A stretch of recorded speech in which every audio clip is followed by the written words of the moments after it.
Some cases never end. They just hide inside dusty files, waiting for someone stubborn enough to flip the pages. I learned this the night I cracked open the gray folder on a desk that groaned like an old ribcage and breathed out the smell of damp wool and lamp smoke. 32 years had passed since the Hinterkaifeck farm bled into the snow, but the paper inside felt warm from a pulse I could not name. Perhaps it was mine.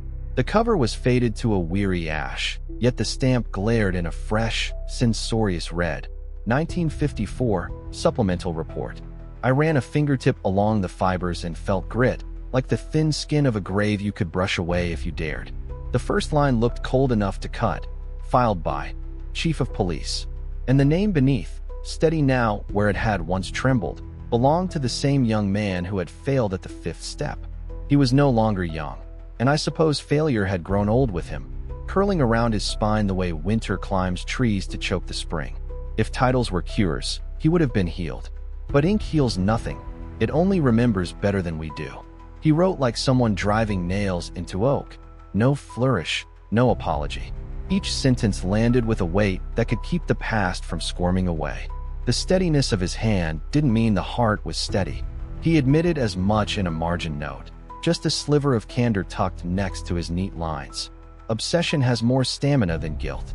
I could hear the eye of a laugh in that, exhausted and unamused. The folder was crammed with stubborn things. A bruised photograph of the farmhouse under a slumping sky. The broken smile of a padlock snapped inward. A corner of ledger bristling with numbers that meant to look innocent and failed. A scrap of someone's typed request in the town office. The sentences cut by flame into raw, melted syllables. He had pressed these pieces flat with pins and tape and a patient malice, as if he knew that one day someone would come to read them, and that reader would need to feel the pinch of the metal, not just the words. He never wrote "I'm sorry," because men like him don't apologize where a confession will do. He wrote "I turned back," which is worse, because it isn't a plea for forgiveness. It's an admission that forgiveness might not apply. 5 steps, then fear. 10 sounds. But I pretended to count 5, and a whole village thanked me for my prudence. There it was, the small arithmetic of a great cowardice. You could tell he had spent the 32 years measuring it from different angles, the way a carpenter stares at a crooked doorframe every night, convinced that the fault lies somewhere in the house, not in the hand that set the beam. He had a companion now, a young police officer with a face like a clock that refused to be late for anything. The young police officer believed in pencil lines and angles and the courage of open daylight. He would, I suppose, have called the attic what it is, an attic. For the old police chief, it was a confession he had never finished, a staircase that stopped at the word there. When the young police officer unrolled his measuring cord across the same desk where the gray folder crouched, the old police chief watched with a look that mixed relief and pity in equal parts. 2 languages met across the grain of the wood, the language of numbers and the language of nightmares. I think they recognized one another by the sound of their breathing. The old police chief's report was less a document than a room. When I read it, I smelled straw dampened by old blood and kitchen steam that never cleared, as if the windows had been taught to fog at the first hint of honesty. I saw his careful arrows tracing from hedgerow to fence, barn to house to attic, the arrows that would have mattered in 1922 if someone had drawn them then. In one margin he wrote, "Broad shoulders, familiar gait?" It was the question of a man who had learned too late that what you recognize in the corner of your eye is exactly what you must stare at head-on. They gathered in the village hall because paper alone would not do. Paper humbles pride, but it cannot humiliate a crowd. Only a room can do that. The hall had been built fat and low so it could hunker under winter storms, and the cross at the far end had a blackened glint where candles had smoked it for decades. There were elders who wore their suits the way old soldiers wear scars, and a priest who seemed engineered for decorum, not kindness. People pressed up behind, not enough benches for all the knees. The air felt braided out of damp wool and hard breath. The old police chief stood at the table with his gray folder, as if page edges could cut through the rhetoric of the living. Beside him, the young police officer pinned a map of the farm to a splintered board with 4 nails that screamed each time they bit. Arguments began the way arguments in such rooms always begin. They pretended to be about God and order and what's best for the children. But the old police chief heard another thing behind the noise. because he had trained his ears for 32 years to hear it. He could separate the voices that feared blasphemy from the voices that feared arithmetic, the ones that slipped from what if we summon demons to what if we subtract a lie and the answer does not favor us. He'd brought a new instrument with him for this performance, the young police officer's steady gaze. And the remarkable thing about a steady gaze is how it makes liars feel lonely. "We won't prosecute," the old police chief said, and the air eased for an instant like ropes slackening before it tightens again. "We'll reconstruct." He said it as if he were offering the village a choice that they had already failed to make on their own. He wasn't asking permission. He was explaining how mercy works when it has lost patience. The priest tried to bury the idea with scripture. He spoke as if the earth were a kind of holy lid and the dead a kind of echo you should be ashamed to answer. His voice had authority and no imagination. When he said demons, what he meant was trouble. When the young police officer answered him, "Silence is complicity," the priest's mouth tightened, not because the sentence was wrong, but because it refused to kneel. Something in the crowd shifted. It is difficult to mark the exact second a gathering becomes a decision, but I saw the young faces along the back wall tilt forward and the older faces along the table tilt back, and the result was a hidden hinge creaking. An old woman with fingers that looked like twigs in winter stood near the door and spoke without asking. "I heard her," she said. No one asked who. The hall knew. A girl praying, then not praying. Her voice trembled on the last word and steadied on silence, as if she had rehearsed this in her kitchen 1,000 nights and promised herself she would stop before nouns made it unbearable. A man in a cap spit on the floor the way a man spits when something sour has climbed the back of his throat. He meant to show contempt and stumbled into confession. He had dreamed the farmhouse too. He had seen water under snow that was not water. The hall quivered on its nails. Outside, the square had learned the rhythm of the meeting by listening through the door. The torches flared when the voices rose and bent down when the room filled itself with the thick quiet the village uses when it wants to be thought dignified. The old police chief turned the broken padlock in his palm and then let it clink on the table. I have never heard a small sound carry so far. It seemed to travel down the benches and under the coats and up the sleeves of men who had once walked down the wrong corridor of their lives and shut themselves into it. He said, without raising his voice, broken from the inside. He did not add like a lie. He did not need to. The phrase made its own shape in the air and settled heavy as a hand. Men did worse by day. The young police officer said when someone complained that a house should not be entered at night. There was a cleanliness to his cruelty I admired. He drew a short arc on the pinned map, barn to fence to hedgerow, and when the pencil squealed, several people flinched as if they had heard their names. If fear has good manners, it produces committees. But the fear in that room had learned war and inflation and the slow disgrace of neighbors who do not forgive. It had learned to dress itself as piety and thrift. It had been licking its teeth for the return of this moment for decades. You could see it move when certain elders glanced at certain other elders, and then down at books they did not want the young police officer to read. You could feel how moral inconvenience becomes fury most efficiently in men who have enjoyed being thought sober.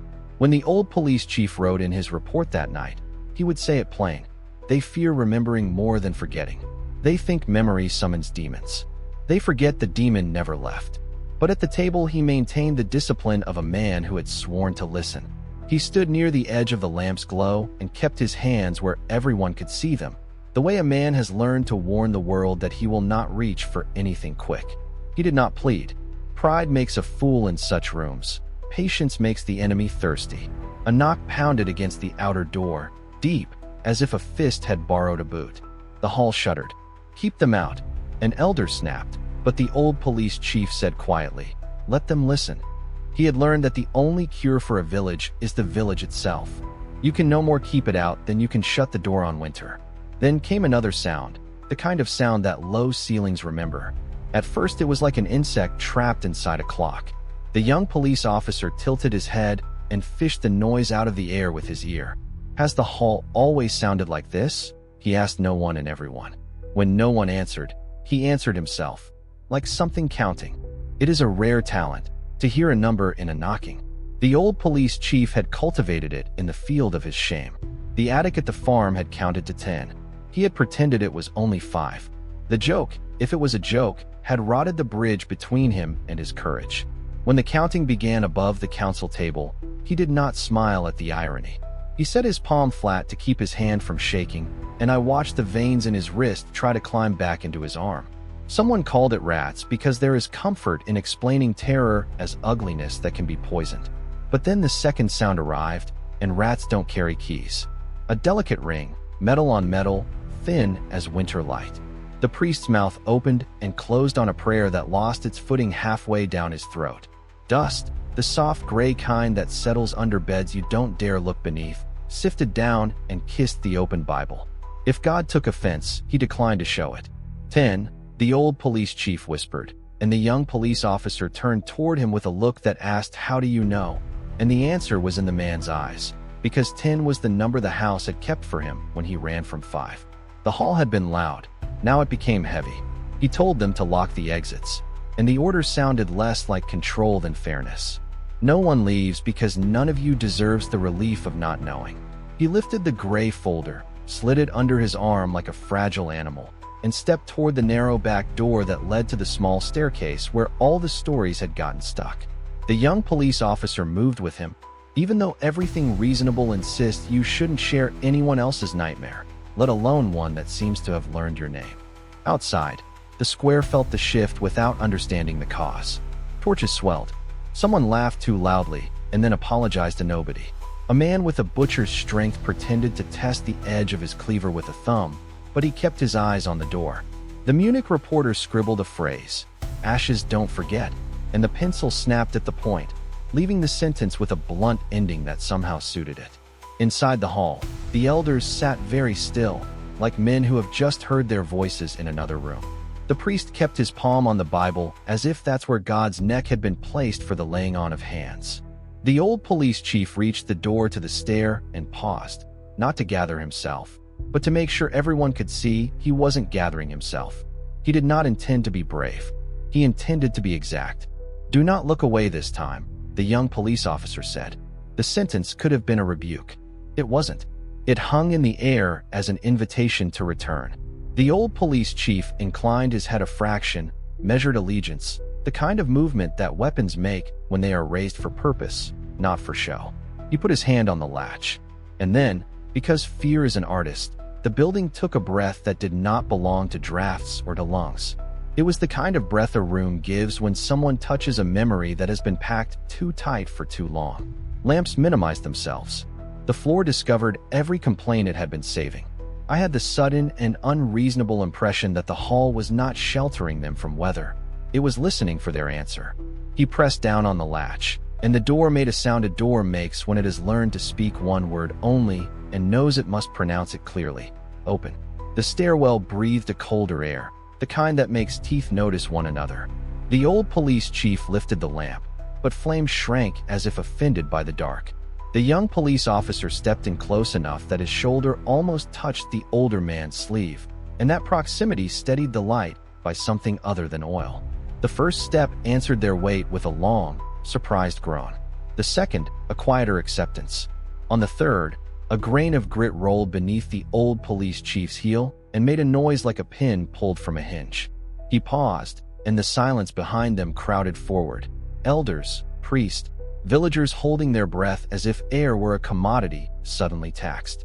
"Count out loud if you must," the young police officer said, low enough for the wood to hear first. "I don't need to," the old police chief answered, and hated how convincing he sounded. 4. The stare narrowed as though persuaded by secrets. 5. A small tremor began in his left hand, the loyal dog that had learned, across decades, to bark only for memory. 6. The air tasted faintly of iron and old rope. 7. The lamp spluttered and then recovered with a stubborn lick of flame that left a soot tear sliding down the glass. 8. The young police officer's breathing set a steady metronome behind his shoulder. In, hold, out. In, hold, out. 9. The door below them clicked, someone locking it as ordered, and the sound felt both like obedience and a dare. 10. The landing waited like a mouth with nothing good to say. He had told himself for 32 years that the fifth step was the one that had broken him. Standing on the 10th, he realized this had been a lie built to spare his pride. The step that broke him had always been whichever step stood between him and there moved, like a rumor that learns to run. The attic door was smaller than he remembered, or perhaps his fear had always made it feel childish. Its paint had blistered in the shape of continents no map would want to claim. He raised his hand and let his knuckles rest against the wood, not knocking, just letting the door know it had been chosen. The door did not respond in human. It answered in timber, a minute, traveling click that felt less like movement and more like intention thinking about itself.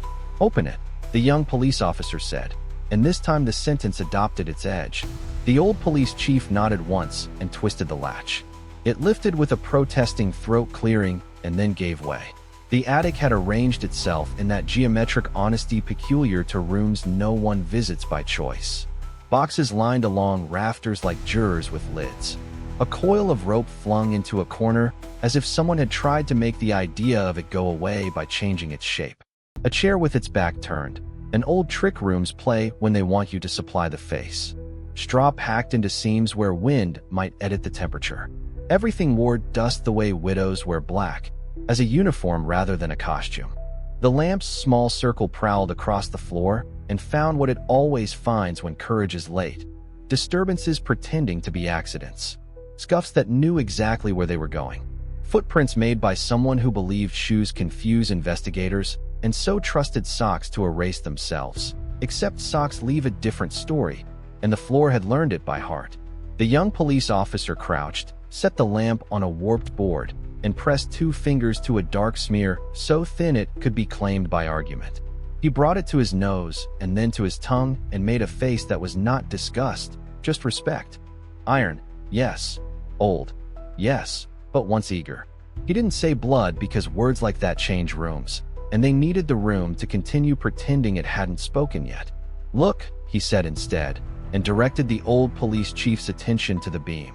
A pale band where dust broke in a straight line as if a rope had swung there, rubbing a clean confession across months. Under the beam lay the memory of a small drag, shallow as a sigh. The old police chief felt his knees attempt retirement. He denied them. From below, the hall murmured, distant prayers braided with curses braided with the particular music of people choosing sides. The old police chief imagined the elders counting how this would be blamed on them or saved by them. He imagined the priest trying to choose a psalm that would function both as absolution and obstruction. He imagined the villagers telling themselves that if anything wicked occurred in their town, at least it had possessed the manners to do it upstairs. He imagined every version of failure and forced the lamp to travel. A shape crouched along the far wall, draped in a sheet that had once been white, but now kept the color of unslept nights. The young police officer reached for it with a decisiveness that made the old police chief proud against his will. "Careful," the old police chief said, a word with 2 targets, the sheet and the past. The young police officer whipped it away. Beneath, a crude frame assembled from old barn boards and a strip of iron. Not a bed, too narrow. Not a stretcher, no handles. Not a table, too low. A platform in the simplest sense, size for the shape of a body that needed to be still without being restful. He set his palm upon it. The wood handed him back a whisper of oil, a ghost of sweat. Someone lived in the pauses, the young police officer said. It should have sounded fanciful. It didn't. Footsteps announced themselves behind them, and the attic compressed as if oxygen were etiquette. The priest appeared in the doorway with a candle insisted into life by offended ritual.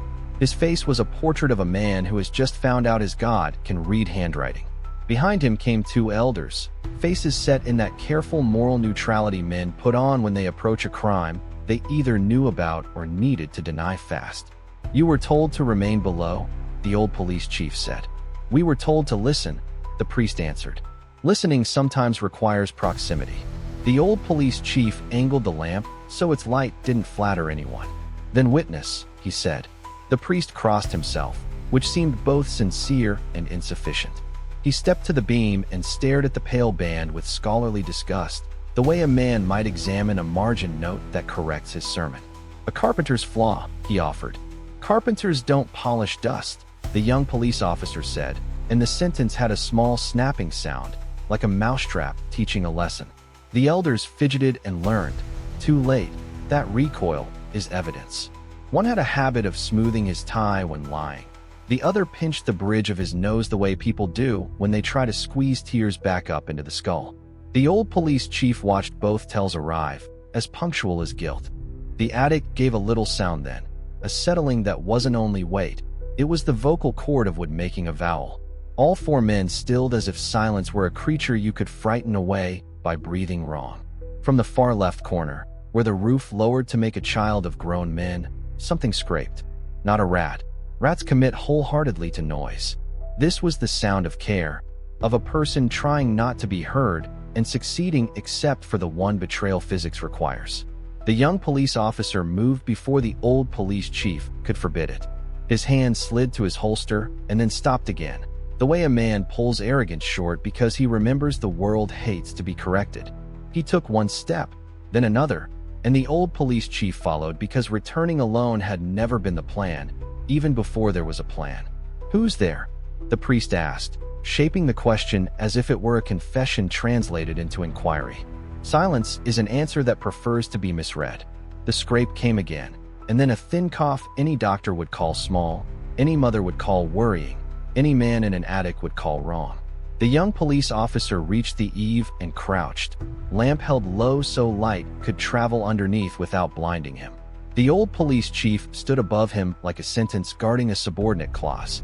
"Come out," the young police officer said. "You'll breathe easier if you sit up."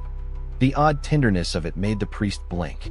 A shape emerged, slowly, stubbornly, and became a boy of 16 or 17, cheeks hollowed by winter and ideas, hair matted in a way that meant hiding rather than neglect. His eyes were the gray of dishwater left overnight. He carried no weapon, which meant someone else might. He wore a small wooden cross at a cord, and when the lamp touched it, the cross did not know which side to favor, the side that forgives or the side that warns. The elders' faces anchored into relief that was not relief. It was the look of gamblers discovering that the card that just turned doesn't kill them yet. "This," one said, "is what your ghosts amount to. Mischief." The boy coughed again and offered his first word like a rope thrown without confidence it will reach. "Don't." His voice cracked and re-sentenced itself. "Don't send me to them." "To who?" the young police officer asked. He kept his tone polite the way surgeons keep a blade clean. "The men downstairs," the boy said, jerking his chin toward the hall. He did not mean the crowd. "You've been living here," the old police chief said, not as accusation. "For how long?" "2 nights," the boy answered. He looked at the platform and then at the rope coil and then away, as if memory were a room he could leave just by turning his head. "Sometimes more. Different winters." He swallowed. "They said the attic is safe." "They," the priest repeated, and the word turned narrow. "They who?" The boy glanced at the elders, and one of them found his tie very urgent. The other discovered a sudden passion for the condition of his shoes. The old police chief looked at the boy, and the boy looked at the old police chief, and something illegible and indelible passed between them. Two kinds of fear identifying each other across a distance that wasn't made of years but of choices. "What were you told to do?" the young police officer asked. He did not step closer. He did not step away. "Wait," the boy said. "Make noise when the lamp goes out downstairs." 10. He held up his hand to show a number he hadn't been taught to lie about. They like it when people hear 10. The room tilted, not physically, but ethically. The priest exhaled the way a man exhales when he realizes his most dreadful suspicion was too small. The elders said nothing, and so said the most. "Who gave you the keys?" the old police chief asked. His voice had lost its features. It was stripped to function. The boy lowered his eyes. "No one," he said, and let the lie sit between them like a plate no one reached for. The young police officer glanced at the beam, the polish of dust there, the platform's smear, the drag, the rope's memory of shape. "And before you," he asked, "who waited?" The boy's face settled into a version of blank that belongs to people who have learned that telling the whole truth to a stranger is just a slower way to get hurt. "Different boys," he said at last. "Different winters." He looked at his hands as if counting the winters there. "Sometimes they bring bread. Sometimes they only bring instructions." "What instructions?" the priest asked, and his voice had stopped being a sermon and become a hallway. "Tap. Walk. Breathe where they can hear it." The boy's eyes found the Bible on the table below through the hole in the floorboards where light pooled. Make the hall remember, he said, and shivered. The young police officer lifted the lamp higher to rinse the eaves with light. The attic gave up, no second body, no glint of steel trying to hide. But more truth lives in the absence of a knife than the presence of one, if the instructions are to haunt rather than to harm. He shifted his weight and felt the floor reply in a lower octave. He kept his voice level. Who told you the attic is safe? The men who burned paper, the boy said. It did not feel like drama when it happened. It felt like a sentence that had been waiting at the edge of a tongue for 32 years and had finally found a mouth. The old police chief didn't look at the elders. He looked at the space their reputations occupied and watched it make room for facts. Below, the hall murmured, then sharpened. A woman's voice rose in a furious prayer that used every name of God as a demand for an answer. The young police officer turned to the priest. Will you take him into the sacristy? He asked. He needs bread, water, heat. He needs to stop being used. The priest nodded, the simplest, bravest assent of the night, and moved forward. One elder blocked him, hand out like a gate. This is a police matter, the elder said. You can't just. It's a human matter first, the priest answered, surprising himself with the speed of his theology. The old police chief stepped between them, not by much, just enough to make the room pick a side. He looked down through the gap in the floor at the table with the gray folder and the Bible eating dust. He said, We're done listening to footsteps. We'll listen to names. The boy flinched at the word names. It has a way of turning the temperature. They said, he began, and then stopped. He had reached the line beyond which words leave scars on other people. Then I'll say it, the old police chief told him. And you nod if I'm wrong. He turned his head slightly, just enough to make the elders part of the air rather than the audience. Keys don't fall from roofs. They come from pockets. Pockets usually live inside coats that sit at tables. One elder found a rage he could brandish safely. Are you accusing the council of training ghosts? I'm accusing men, the old police chief said, of instructing a boy to become one. Silence reached up and pressed its palm against the room's mouth. The young police officer lifted the lamp again, as if to see whether courage has a color. The priest took the boy's arm. The boy took the priest's sleeve and did not let go. Together, they turned toward the stair. The elders did not move fast enough to stop them and too fast to look innocent. On the landing, the boy looked back at the platform, then at the beam, then at the rope. Sometimes, he said, so soft it could have been thought, they ask us to tie it so it looks like something else did it. He blinked, and a tear did the old work of turning dust into paste. Sometimes they say the village needs reminding. Of what? The young police officer asked. That fear keeps it safe, the boy answered, and the sentence fit the village too well to belong to him. The priest led him down, step by step, candle low so the flame wouldn't panic. The old police chief and the young police officer remained in the attic with the relics of usefulness. The rope that had been instructed, the platform that had waited, the beam that remembered more than anybody present had the right to ask of wood. The elders stood a few feet away and tried to compose their voices into something they could live with tomorrow. Who else has a key? The young police officer asked. The elder who smoothed his tie took time to consider whether the question deserved an answer. The other, the one who pinched his nose, spoke instead. Quiet, reasonable, with that calm that means a man has rehearsed a lie to sound like a compromise. We keep spares in the sacristy, he said. For emergencies. Then a lot of emergencies have happened upstairs, the young police officer said, not raising his tone. The old police chief set the lamp on the floor and let his hand rest on the beam. We thought someone haunted us for 32 years, he said. Turns out we were hired. The sentence landed without sound and yet left a bruise. He took the coil of rope and lifted it. Dust sighed. He ran it through his hands, and the fibers spoke of friction applied deliberately, the way an old saddle speaks of the hours it learned a rider's impatience. Bring the boy bread, he called down the stair, voice steady enough to carry without hurry. And call for blankets. And tell the square that what they've heard tonight is not ghosts. Tell them it is men. And if men become ghosts when the crowd hears, an elder asked, poison-sugared, if they decide the past deserves company? The old police chief looked at him, and his eyes had the quiet of a closed book that still remembers the text. Then we will keep the count honest, he said. We will not pretend 5 is 10 or 10 is 5 anymore. The young police officer moved to the small window slit, and scraped away a smear of soot with his knuckle. Outside, the square was a mosaic of faces, some pale with fear, some bright with hunger for spectacle, most painted with the fatigue of being human in a place that keeps asking you to choose between lying and loneliness. He could almost hear the sentence the crowd would write by morning, trying to make all of this sound like the village teaching itself a lesson rather than a handful of men teaching it a leash. He turned back. "We need names," he said again, not to the elders, not to the priest, just to the night. The attic took the word and stored it. Rooms like that are good at storage. The old police chief slid the lamp toward the platform, to the drag mark that had not managed to forget itself. He muttered, not a prayer, not a curse, something that sounded like the dry hinge of a promise. No more footsteps as evidence. Only mouths.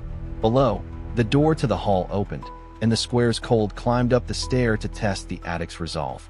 The boy coughed, now farther away but still inside the story. The priest's voice, gentler than earlier, gave a word of thanks that did not sound like capitulation.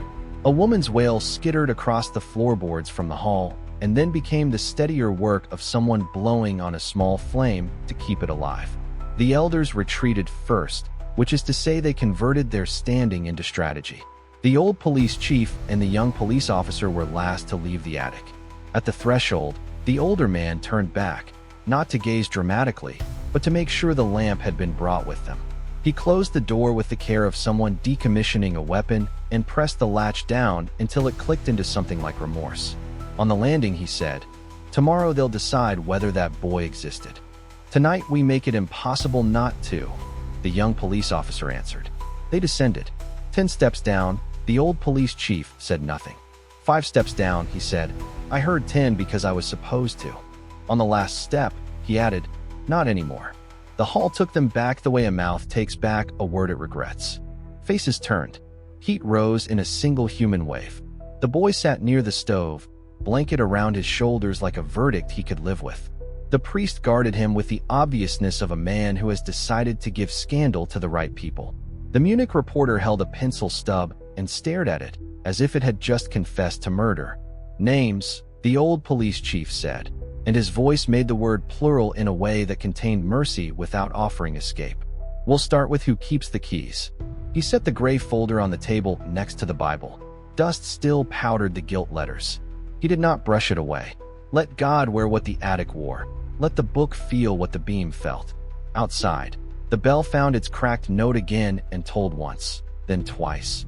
Then, as if embarrassed to be part of the story, stopped. The night leaned in. The village arranged its face. The old police chief opened the folder. The young police officer uncapped his pen. The count would be honest now, or not counted at all.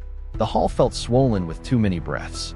Every bench bent under the weight of silence, and even the walls seemed reluctant to carry more voices. The boy sat wrapped in a blanket by the stove, his coughs leaking like weak signals from a radio tuned to an unholy station. The priest hovered, candle trembling. The elders clung to stillness as if stillness could erase what had been heard. The old police chief remained at the table, hands flat on either side of the gray folder, as though the file were a coffin lid and he alone was permitted to guard it. The young police officer stood at the map, pencil hovering above arrows that pointed nowhere and everywhere. 2 generations of posture, one anchored, one reaching. Outside, the crowd surged. Feet scraped on snow, fists drummed wood. Voices carried the hunger of rumor. The Munich reporter scribbled without pause, his notes already taller than truth. The old chief closed his eyes.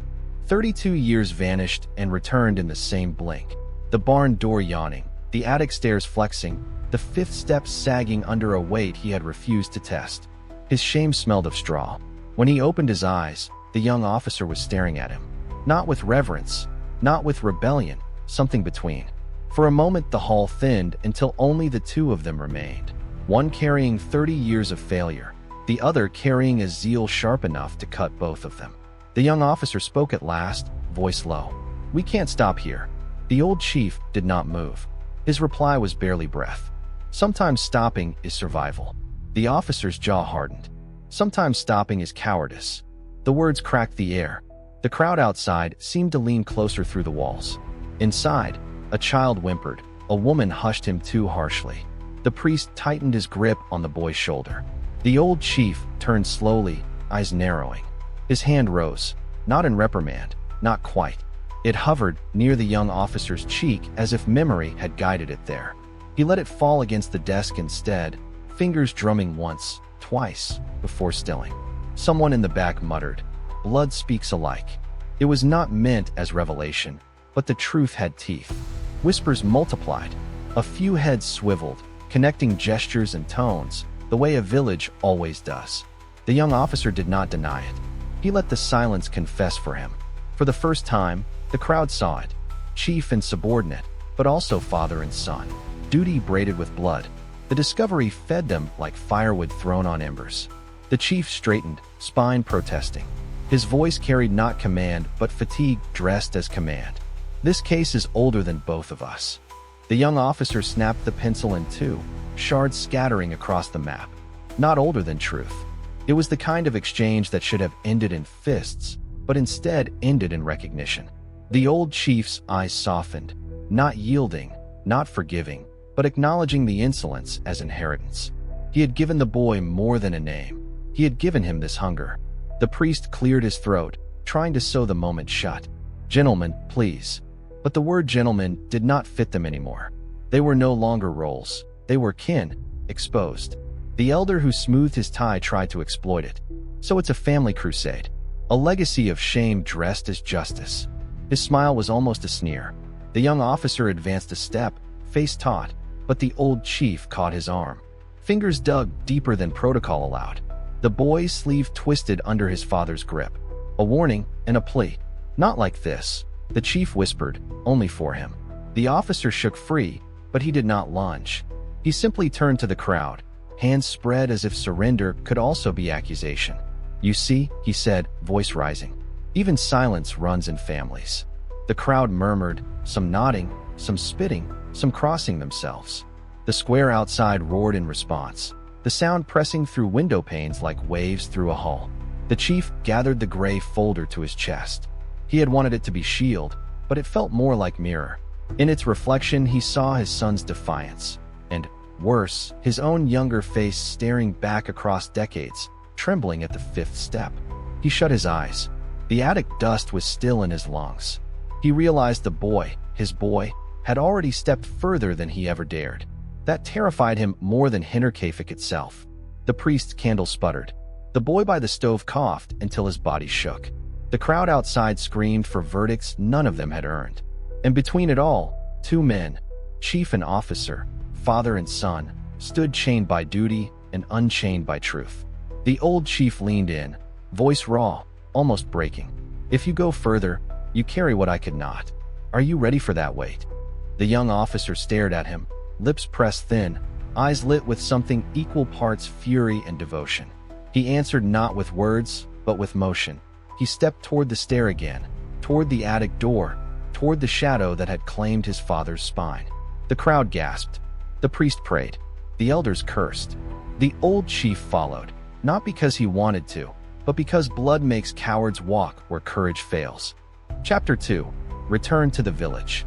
The hall emptied, but its echoes followed them into the night. The chants of shaky hands still clung to the walls, the priest's trembling prayers still floated in the rafters, and the boy's cough still rattled in memory like a loose nail. The old police chief, so the villagers had called him, walked stiffly down the stone steps, folder clutched against his chest, as if paper could shield him from 30 years of silence. Beside him, the young officer moved with a different rhythm, restless, sharp, every step a blade pressed into the frozen ground. Out there, in front of the council, they had been chief and officer. Two uniforms divided by rank, but united by duty. That was the story the village chose to see. Simple, manageable, a hierarchy they could jeer at without risk. But when the crowd's noise fell to a distant growl, when only the cold air pressed close and the torches bled smoke into the sky, the mask of duty thinned. The silence between their breaths carried something older, heavier. The truth revealed itself not in words, but in gestures too raw to be professional. The younger man reached to steady the folder when it almost slipped. The older man's hand lingered too long on his shoulder after a stumble. Not the touch of superior and subordinate. The touch of father and son. For years they had buried it beneath rank. The father had hidden behind his title, ashamed that the village remembered him only as the man who turned back on the stairs. The son had hidden behind discipline, determined to be more than the heir to a weakness. They had worn their masks even in private, speaking to each other through the safe distance of chief and officer, as if family itself were too fragile to survive the truth. But Hinterkaifeck strips away disguises. The village, the barn, the attic, they force memory to the surface. Tonight, in that hall, the disguise tore. The son's defense was too fierce, his defiance too personal. And the father's silence, when the crowd accused him, was not the silence of a superior. It was the silence of a man ashamed that his own child had to fight his battles for him. The villagers saw it too. Whispers had spread like smoke before the fire. Blood speaks alike. So that's why he came back. They mocked it, yes, but mockery was only another way of naming what they recognized. Now, on the dirt road leading away from the hall, there was no use pretending anymore. They were not merely chief and officer. They were father and son, bound not only by blood, but by a wound neither had managed to heal. One carried 30 years of guilt. The other carried the fire of youth, burning to cleanse what shame had rotted. And so the road back to Hinterkaifeck stretched before them. Not only the return of investigators to a crime scene, but the return of a father and his son to the very place where silence had broken them apart. The dirt road back to Hinterkaifeck was coated in thin dust. Evening wind kicked it into spirals, like invisible ghosts racing alongside the wagon. The father sat up front, shoulders bent, clutching the thick file against his chest, as if the faded folder was more than paper, like the only talisman that gave him courage to face the village again. His son sat beside him, eyes forward, jaw tight, fists clenched. He looked like a young soldier bracing for a battlefield he had never seen but had heard enough whispers to imagine. The road wasn't long, but every curve sliced deeper into the father's memory. Smoke from burnt stubble clung to the damp air, smelling like a forgotten room sealed for decades. The crunch of wagon wheels against the dirt blended with phantom creaks from the attic stairs, pulling sweat from his skin despite the cold. "Are you afraid, father?" the son asked quietly, firmly. The father's dry lips curled into a thin smile. "After 30 years, I fear myself more than I fear them." The wagon stopped at the small square. The council hall loomed, bomb scars patched with mismatched bricks, like a survivor's skin stitched with rough grafts. Villagers filled the square, shoulders pressed, eyes drilling into father and son. Whispers rippled. "He really came back." A child giggled, parroting words it didn't understand. "Shaky hands. Shaky hands." The laughter, innocent yet cruel, cut deeper than knives. Inside, cigarette smoke hung low. Yellowed lamps stretched shadows across cracked walls like ghosts leaking from the past. A long table sat at the center, a heavy cross and Bible laid out like props meant to prove that God himself was watching. The priest, black-robed, voice sharp. "We are gathered because the police chief wants to reopen the 1922 case. But I tell you, the souls were prayed for, the cross raised, the grave sealed. To dig again is to call back demons." Murmurs buzzed like a hive. A gray-bearded elder slammed his cane against the floor. "This village has endured war, famine, bombs. We need no more ghosts. Let it rest." The father remained standing, file in hand like a stone. His voice cracked but steady. "I'm not here to summon demons. I'm here because the truth has never rested." A harsh laugh broke out. One elder sneered. "Still trembling, aren't you?" The officer who turned back from the attic. "Now you want to play hero?" The chant spread like wildfire. "Shaky hands. Shaky hands." It rolled out the doors, villagers echoing like a cruel meme repeated until it lost its meaning but not its sting. The father froze, nails biting into cardboard. Memory replayed. The attic stairs, the oil lamp swinging, his feet turning back. Shame like glass still embedded in his chest. A gaunt woman pushed forward, eyes blazing. "You don't want justice. You want to drag us all back into the mud. Blood stained our fields. Children hid indoors. Women screamed in their sleep. That stain wasn't just yours, it was ours. 30 years we've tried to forget. And now you dig again? You're worse than the killer." Shouts erupted. "That's right. It's buried. Leave it buried." He just wants his pride back. The father bowed his head. He understood. They weren't protecting the murderer. They were protecting their right to forget. Forgetting was easier than remembering. But ease is its own prison. The hall roared, sticks pounding, voices jeering, the weight of ash pressing down. He was about to buckle when a chair scraped. His son stood, young face lit, jaw set, eyes fierce. Enough. His voice cut through like glass. My father didn't come here for forgiveness or glory. He came for the truth, and I will stand with him. The room snapped silent. No one ever interrupted the elders. A red-faced man slammed the table. Who are you to speak here? The son lifted his chin. I am the son of the man you mock as shaky hands. But today I don't speak as a son. I speak as someone who wants to know. Who did it? Why? Not to clean my father's name, but because the dead have never rested. Whispers swelled. A few young men in the back nodded, eyes sparking like embers in the dark. The priest scowled, voice iron. You will drag us back into darkness. The deaths were sealed. Do you mean to break God's seal? The son didn't flinch. No justice contradicts faith. If God wants their souls at peace, the truth must come first. The room fractured, half outrage, half doubt. The father looked at his son, and for the first time in decades, his cloudy eyes lit with fire. He slammed the file onto the table. Call me shaky. Mock me, but I am no longer alone. You may silence me, but you cannot silence the next generation. Their gazes met, one weary, one burning, and in that spark, a crack split the suffocating silence. A frail old woman's voice trembled from the doorway. I remember that night. The screams. You told us to hush, but I heard them. A girl begging, then silence. Gasps shook the hall. Elders shouted, lies. Be silent. But she cried louder, tears streaming. I heard her. You can't erase it. The priest's hand shook, making the sign of the cross. The son's voice cut like steel. The people were silenced for 30 years. Today, that silence is breaking. An ancient man croaked. You don't understand. We had to live, plant, raise children. Forgetting was survival. The father shut his eyes, nodded slightly. He understood. But when he opened them, his voice was firm. I too chose silence. I carried shame for 30 years. And every night I dreamed I climbed the attic stairs, saw him sitting, watching. I woke with my chest crushed. Forgetting never saved me. Forgetting won't save you. Only the truth can. His words landed heavy. A young mother clutched her baby, whispering through tears. If it were my child, I'd want to know. I wouldn't want to forget. Her voice pierced the crowd like a pin popping a swollen balloon. The hall erupted. Fear, anger, curiosity clashing in chaos. The son stepped forward. Silence is complicity. My father once trembled and turned away. He bore that shame his whole life. But I will not tremble. I will not turn. If we remain silent, we are no different from the killer. The dead will never rest. And neither will we. The hall tightened, ceiling pressing down. The father's eyes glistened, but he held back tears. His son had done what he never dared. Accused the entire village of being accomplices to silence.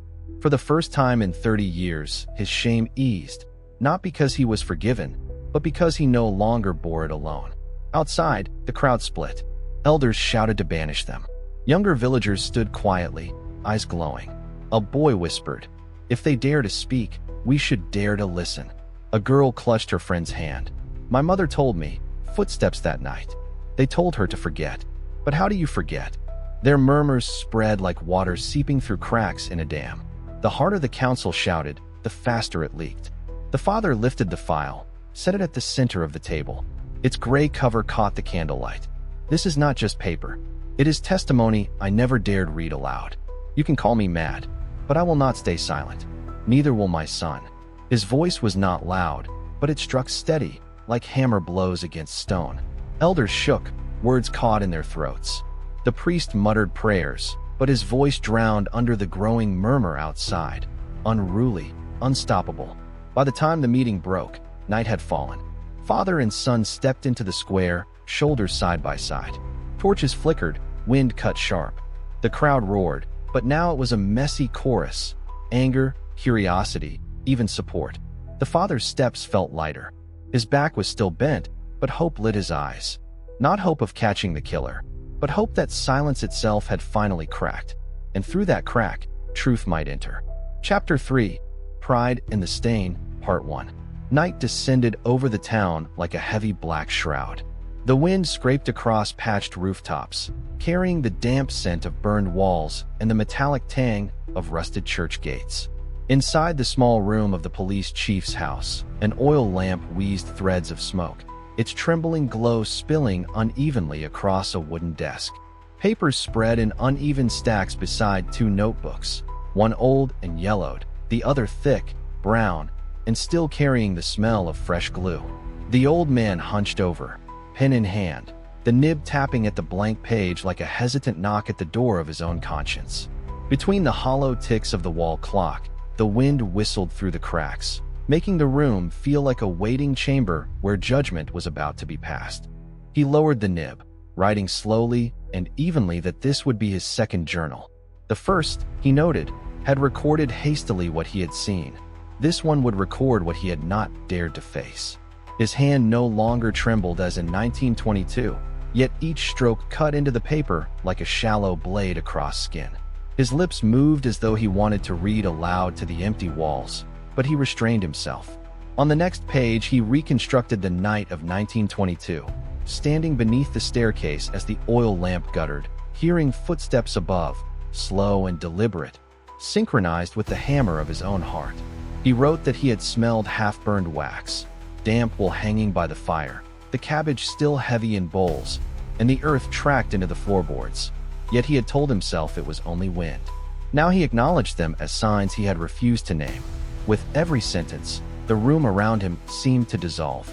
He was once more in the victim's kitchen, the taste of cabbage soup clinging to air, the straw damp in the stable, the back door ajar with a draft that snuffed and reignited the fire. A cracked loaf still bore teeth marks.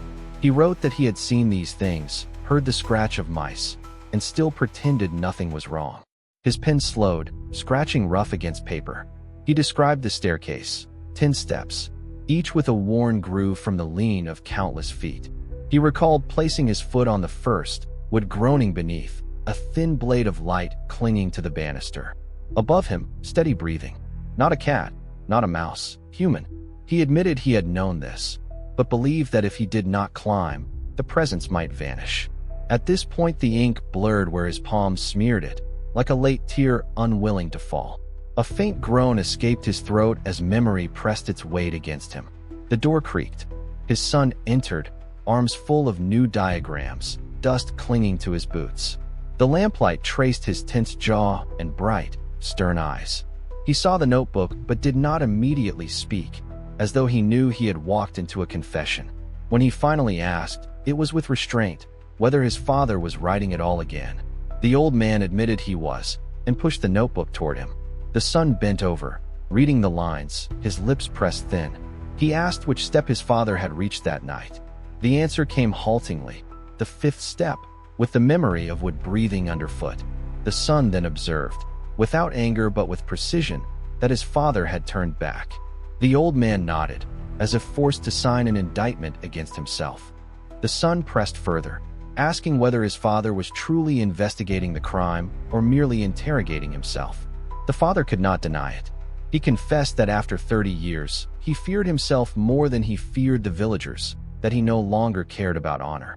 His reputation, he said, had been hung in the marketplace for 3 decades. What he wanted now was only one breath unchoked by the echo of the attic. The son placed the diagrams on the table, the lines of arrows coiled like sleeping snakes, and said that if his father sought only to cleanse his name, he would not walk beside him. But if he sought truth, even if that truth exposed his own failure, then the son would join.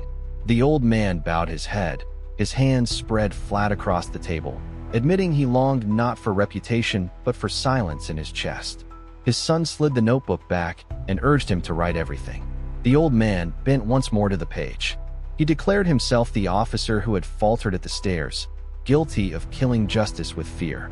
By not climbing those final 5 steps, he had testified on behalf of the killer through silence. He admitted he no longer knew whether he sought the murderer or his own reflection.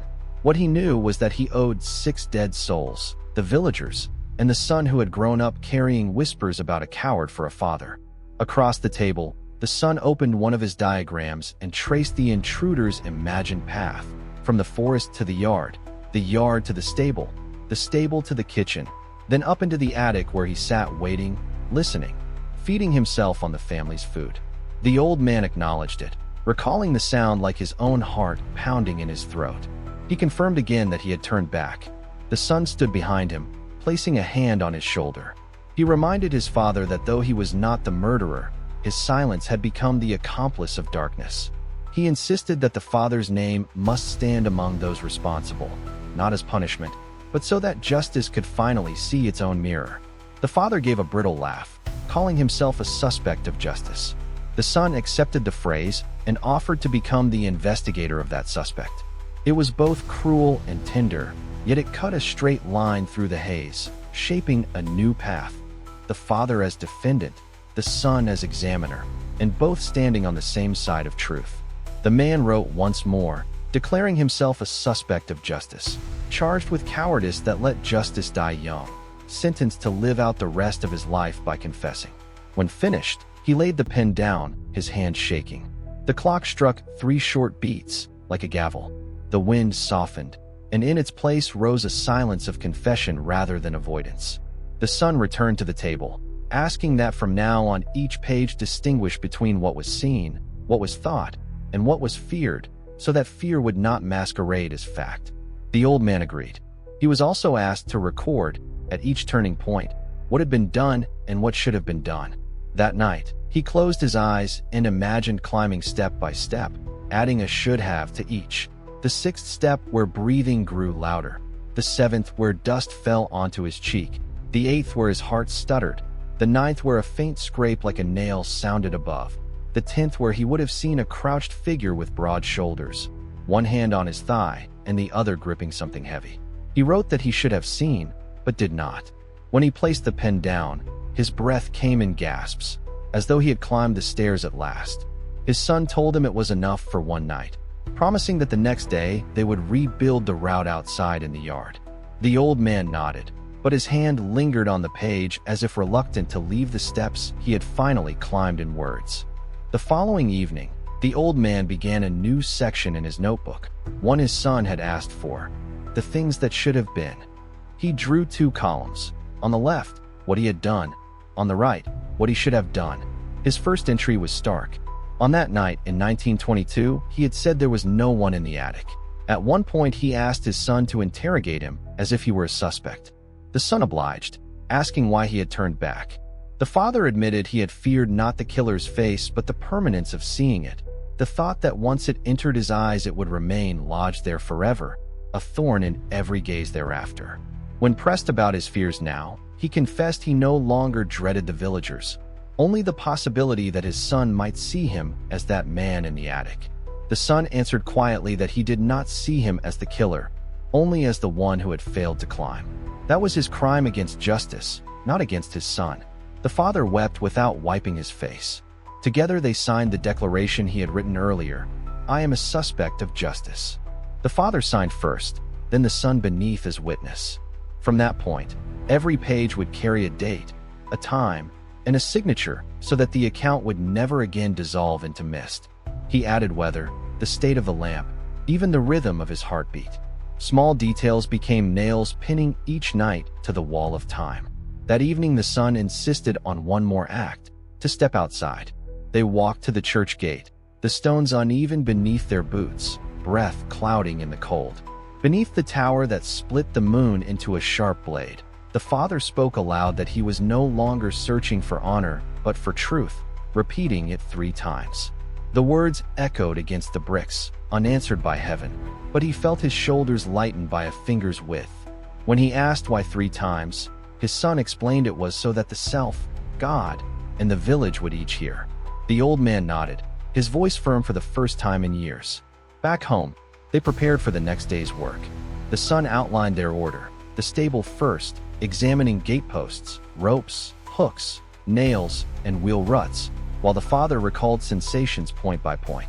The old man agreed without hesitation, saying he had already carried those memories in his sleep. He drafted a new set of rules in his notebook, titled the Confessor's Code. They were precise, to write everything exactly as seen, to separate sight from thought and thought from fear, to to include each should have, to record every page with time and condition, to climb one step each night in words, and to remember that the sun was the witness, justice the judge, and he himself the accused. Beneath these 6 articles, he signed again. Later, lying on his bed, he stared at the ceiling without flinching, as if his eyes could pierce the plaster to where the 1922 figure had once crouched. Yet the figure seemed paler now, stripped of some of its power. He realized that naming it not only as a killer, but as his own cowardice had halved its strength. Near dawn, he dreamed he had climbed to the 10th step and raised the lamp, only to see not a stranger, but his own young self, pale and terrified. That boy had told him not to climb, but he answered that he already had. The youth smiled, sorrowful yet relieved, before dissolving into smoke. He woke with steady breath as the sky turned from ash to silver. On the table, the brown notebook waited like a tamed beast. He opened it and wrote, "I dreamed I climbed." Beneath, he left a space and added, "Today, the stable." His son entered with damp hair and a cloth bag of tools, pencils, rulers, note cards, a measuring cord, and a pouch of salt. When asked why salt, the son explained it was to scatter at the stable's threshold, both to catch footprints and to remind them that truth was always salty. The father gave a short, hoarse laugh, but it was genuine. He wrote one final line before leaving, that he was not writing to be absolved, but to serve his sentence. Thus the chapter closed not with resolution, but with a trial held inside a modest house, the accused writing his own indictment, the witness signing beside him, and justice itself looming like an unstruck bell above the bed. By morning they would examine the stable. By night, he would climb one more step in ink. And with each page, the old man exchanged the ragged breath of 30 years of silence for the slower, steadier rhythm of someone finally learning to live with both guilt and truth. The kind of truth sharp as salt, stinging, but the only thing that keeps the blood from rotting. The hidden hand. The morning after the notes taken at the stable, the air in the village seemed to shift its tone. The familiar sense of damp straw, fresh lime on walls, and smoke from kitchen fires carried with them something new. The smell of freshly printed paper and cheap perfume, the kind that belonged to no peasant household. By noon, when father and son returned home, a thin envelope lay at the door like a dead fish. There was no sender, only a seal pressed in dark red wax with the image of a hawk in flight. The father picked it up delicately, as if it carried disease. Inside, new banknotes slid out, stiff and pungent with ink. On top was a typed note: "The dead are asleep. Do not wake them. A small gift for your rest. More will follow if you obey." The son's hands clenched in anger, veins rising under the skin. The father said nothing. Instead, he pinned the paper to the corner of the desk with a rusty tack, like an insect specimen fixed under glass. Then he lit a cigarette, smoke curling around his face to hide the faint, weary smile of a man who had just glimpsed the shadow of the hand that moved in darkness. 2 days later, they were summoned to a county office and escorted to a side room. A man in a gray suit waited, hair slicked back, tie knotted tightly, a gold ring dull with use on his finger. His voice was smooth, almost oily, as he told the old chief that he had already served enough. The nation was rebuilding, he said. Roads, factories, jobs, and such progress required silence. All that was needed was a signature declaring the case closed by statute of limitation. In return, the old man's retirement would be made comfortable. As he spoke, a thick envelope slid across the table, heavy as a bone knocked from its socket. The son rose, chair screeching, furious at the idea of trading 6 lives for cement poured into factories. The official replied that ideals did not pay bills. Villagers needed electricity, roads, warm meals, not moldy case files or dreams of justice. The father raised a hand to restrain his son, looked the man in the eye, and refused to sign. The official's smile did not change, but the glint of the ring on his finger caught the light like a cold spark. He said others would not be so polite. That evening, as mist and drizzle blurred the street lamps, the two returned to find a dead sparrow beneath their eaves. Its wings were twisted back, and a scrap of paper was tied to its breast with fishing line. "Those who fly too high will fall." The son's hands shook with rage, vowing to expose them in print. The father read the note several times before returning it, reminding his son that silence was not the same as surrender. They had words and memories, he said. Their enemies had money, press, and people. To break a wall, one needed a hammer, not just fingers.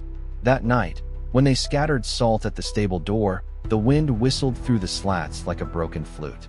By morning, the salt carried the imprint of a narrow heel, smooth leather, a city shoe. The old man examined it carefully, noting the absence of mud or dung. Someone had come straight from a car. His son insisted it was no farmer's boot. The father suggested it might be someone accustomed to entering that place, not just a stranger. A new heading appeared in his notebook, the hidden hand. Beneath it he listed the signs like clinical notes, city shoe print, hawk-sealed envelope, the gray-suited man, the broken sparrow, the promise of roadworks. At the end he added another line. Property, land must be cleansed of memory to be sold at a higher price. His son remarked bitterly that for such men, memory was not a burden but an expense.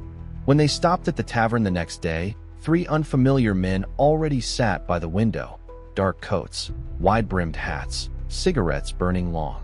One bore a scar curved like a comma at the corner of his mouth. They never looked directly, but their reflections moved in the glass whenever father and son shifted. The widow who kept the bar placed 2 mugs in front of them, her lips silently shaping words of warning. No, don't. One of the strangers, the scarred man, spoke to the room as if to no one. The village was on the brink of prosperity, he said. Factories, roads, a port. But prosperity required quiet, and those who stirred the water would be drowned in it. The old man answered softly that murky water usually hid the largest fish. The scarred man smirked, claiming only rivers carried big fish. This village was but a ditch, and those who tried to be large would be caught. The son slammed his mug hard enough to spill, but the father calmed him with a quiet touch. At dusk, a dark car emerged from behind the trees as they walked home. Its license plate was half hidden by mud, its pace deliberate, neither fast nor slow. The son turned, fists clenched, but the father observed that calmness was the wealthiest form of currency. Most men grew poor of it when guilty, except those who sinned often. That night, footsteps circled the yard. They did not rush or flee, but measured the stones as though counting. The son gripped a wooden beam at the curtain, a reflex born of youth colliding with threat. The father sat at his desk and wrote. They do not only bribe. They measure our fear, his heat, the space between silence and patience. He closed the book, extinguished the lamp, but sleep did not come. Outside, the foreign shoes paused at the threshold before turning away, leaving behind the smell of mid-grade city tobacco. Soon after, another emissary came, this time in the form of the local banker, a man with a soft leather bag, eyes behind thick spectacles, and a mouth shaped as if always about to smile. He addressed the father with the familiarity of an old acquaintance, urging him to let go. The village, he said, needed projects. The son was talented and could be placed in a comfortable position, if only the past were folded away. Memory, he explained, was like bookkeeping. Sometimes a ledger had to be closed before a new page could begin. The father thought of peasants who bled at their plows and still had to borrow seed to survive winter. He replied that he had closed the ledger for 30 years. Now it was time to open it. The banker's smile collapsed like a vault shutting. That night the son could no longer restrain himself. He demanded open exposure, photographs, names, articles, lawyers, rallies. The father listened, then reminded him that fire lit too soon was easily blown out. Justice required a hammer heavy enough to silence laughter when it struck. Until they had evidence, witnesses, and proof of money's path, their cries would be dismissed as obsession. The son raged against waiting, but the father said waiting was not cowardice. It was the work of tying rope before the pull. Not long after, the stable latch was forced. Nothing was stolen, but a streak of black ash stretched across the floor like the trace of a snake. The father recognized it as a deliberate sign, not fire, but a lesson in fear. The son demanded retaliation, yet the father insisted they first learn to count. And so they did. 18 steps back and forth each night outside their yard, 7 cigarette butts of the same brand in the ditch, for appearances of the dark car, spaced 48 hours apart. 9 villagers in the tavern who always fell silent, 3 of them strangers. They charted these patterns like constellations, each a faint star of menace stitched together by suspicion. Beneath this counting, life in the village carried on. Burnt bread in the mornings, children scattering autumn leaves, church bells falling like pebbles into the afternoon air. Yet the surface calm was thin as ice over a well. Someone had placed the heel of the city upon the soil, turning memory into merchandise. One evening, crossing the dike, they saw a lone figure smoking. The flare of the match revealed a sharp nose, a strong jaw, a brim pulled low. The father told his son to count the breaths of smoke, since calm men inhaled evenly. They marked 5, 6, 7 exhales before the figure flicked the stub and walked toward the fields. The father murmured that calmness was their wealth, and tomorrow they would ask the station guard who had bought late tickets that night. The son understood. Follow the money, for it always left a damp trail. Returning home, they found another note wedged at the door. Those who love justice often die because justice does not love them. It bore the hawk seal. The son wanted to tear it apart, but the father pinned it to a growing board of soft evidence. Envelopes, shoe prints, bird carcass, matchstick streaks, cigarette stubs. Above them all, the new slogan gleamed, sharp enough to cut. Beneath it, the father wrote, "They do not only bribe, they measure heat." Days later, another visitor arrived, a man in a long overcoat, fedora low, carrying a small case. His German was office smooth, not rustic. He suggested that digging up old matters could drown the whole village. The father answered that buried corpses eventually rot through the soil. The visitor left behind the case. Inside lay an old dagger, its handle crudely carved, with a note, "Don't make us use this again." The father studied it long that night, uncertain whether it was truly a relic of 1922 or merely theater. He wrote that they were not only buying but summoning blood, trying to distract him with fear of violence rather than the lure of money. 3 days later, the son returned from Munich. He was haggard but alight with fire. He spread hurried printouts across the table, names linked to road projects in Hinterkaifeck, construction firms, local banks, county politicians. One name stood out, a man who had once been a church assistant, now a shareholder in a building company. The father trembled at the irony of someone who once held the keys to a church, now holding the keys to land. The son pressed for exposure. Newspapers, pamphlets, public denunciations. The father warned again that premature shouting would be dismissed as the ravings of an old man and his reckless boy. To survive mockery, they needed a hammer. That night they returned to the abandoned Hinterkaifeck plot. The wind swept the grass as though stroking an old scar. They found bricks, rusted rings, a piece of rope. The father noted that every scrap was a grain of salt, enough of which could sting until no one could deny it. When they returned home, a wooden board was nailed to the door. "Who digs graves will lie in them."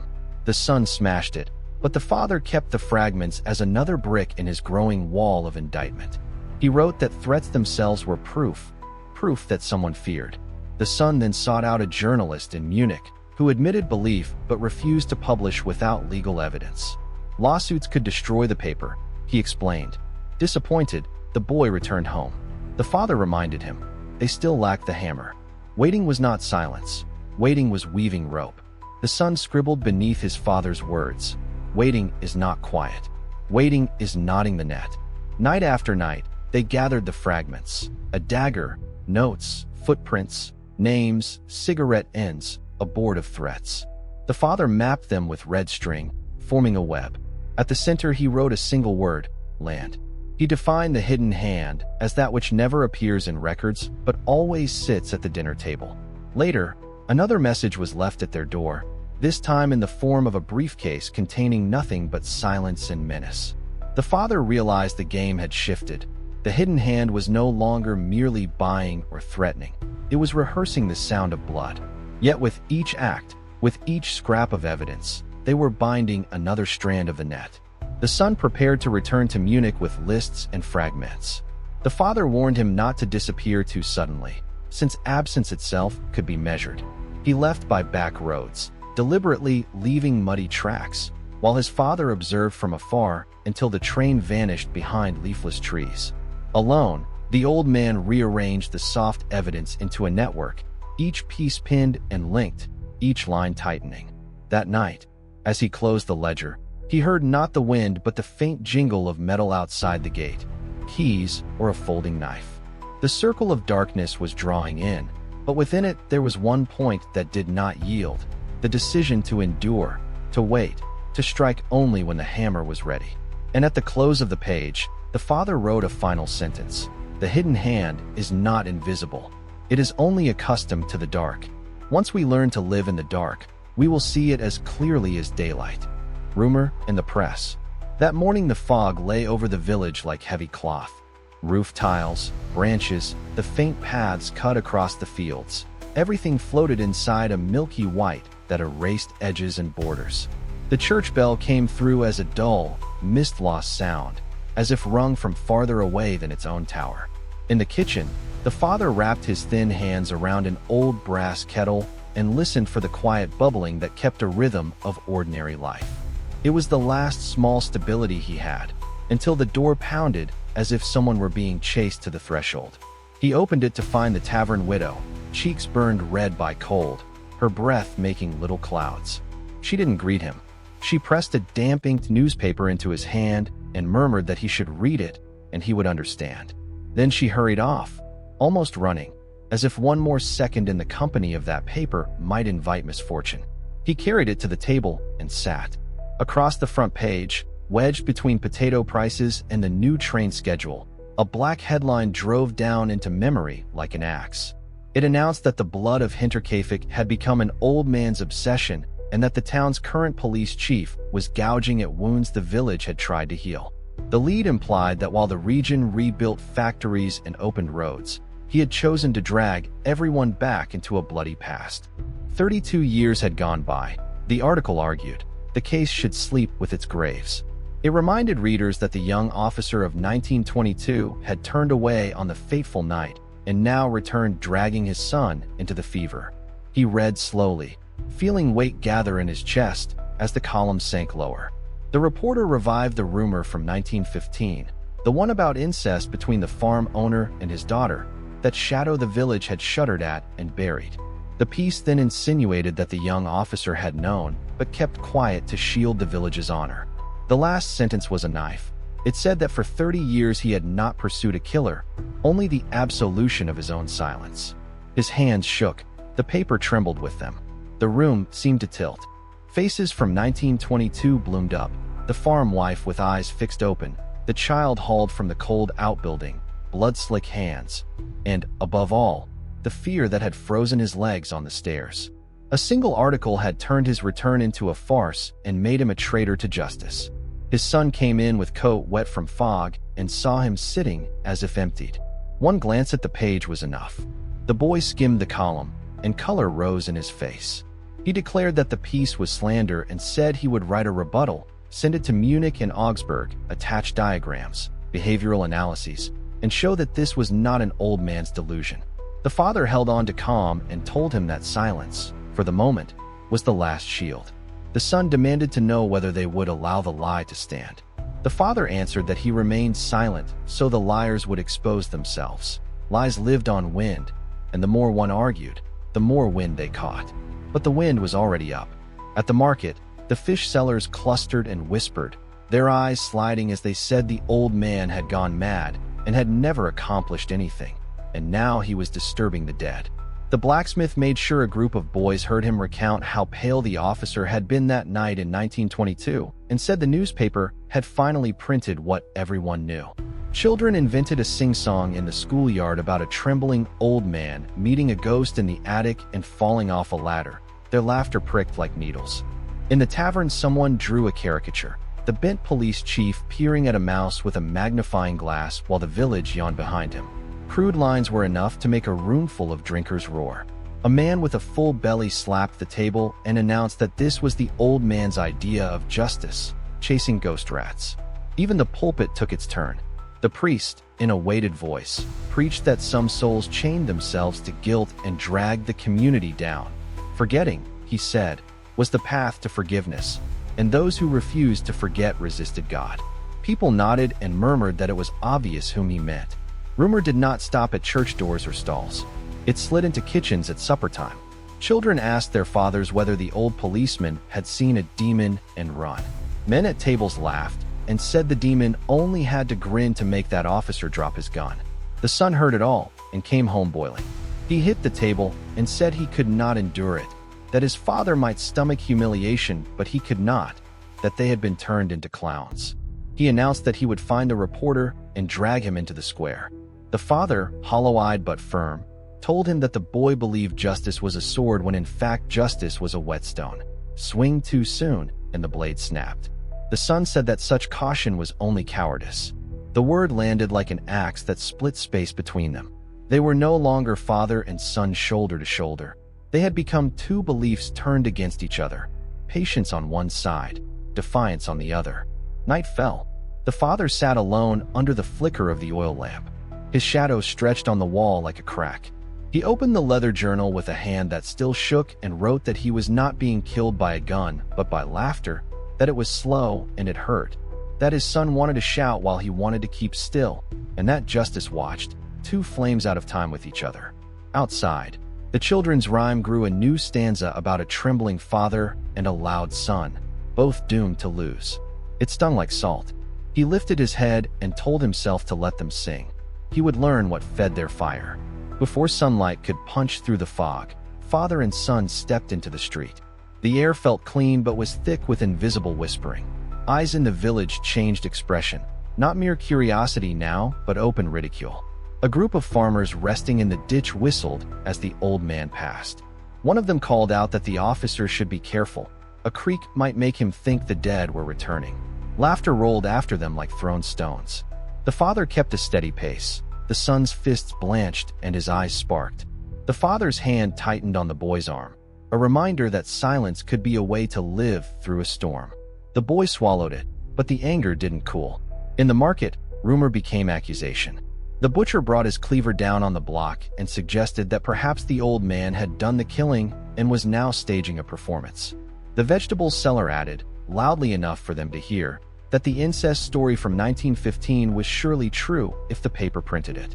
The son, a few steps away, nearly charged, but his father paid for bread and turned. Behind them a chorus said the quiet itself was a confession. The boy burned. To him, silence meant a bowed head. To the father, it was still a thin wall that might take some of the wind. The church, once a refuge, turned its back. On Sunday, the priest spoke more plainly than before and told the congregation that certain people insisted on dragging everyone back into old blood and called it justice. He argued that justice lived not in a grave but in forgiveness. Those who refused forgiveness betrayed both God and man. Heads nodded, and some eyes fixed on father and son, mixing contempt with pity.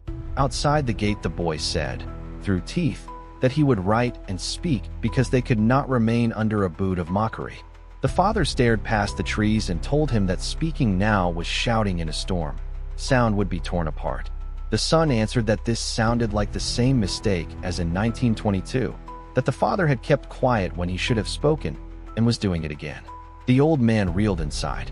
He knew the difference between fear and timing, but to the boy it all looked like the same old cowardice. Rumor then made itself into jokes. One night, they returned to find a scarecrow strung at the stable door, its hollow head carved and lit from within so the candle warped a face across the dark. A note pinned to its chest announced that here was the killer and that, if the old man could not find him, the village would.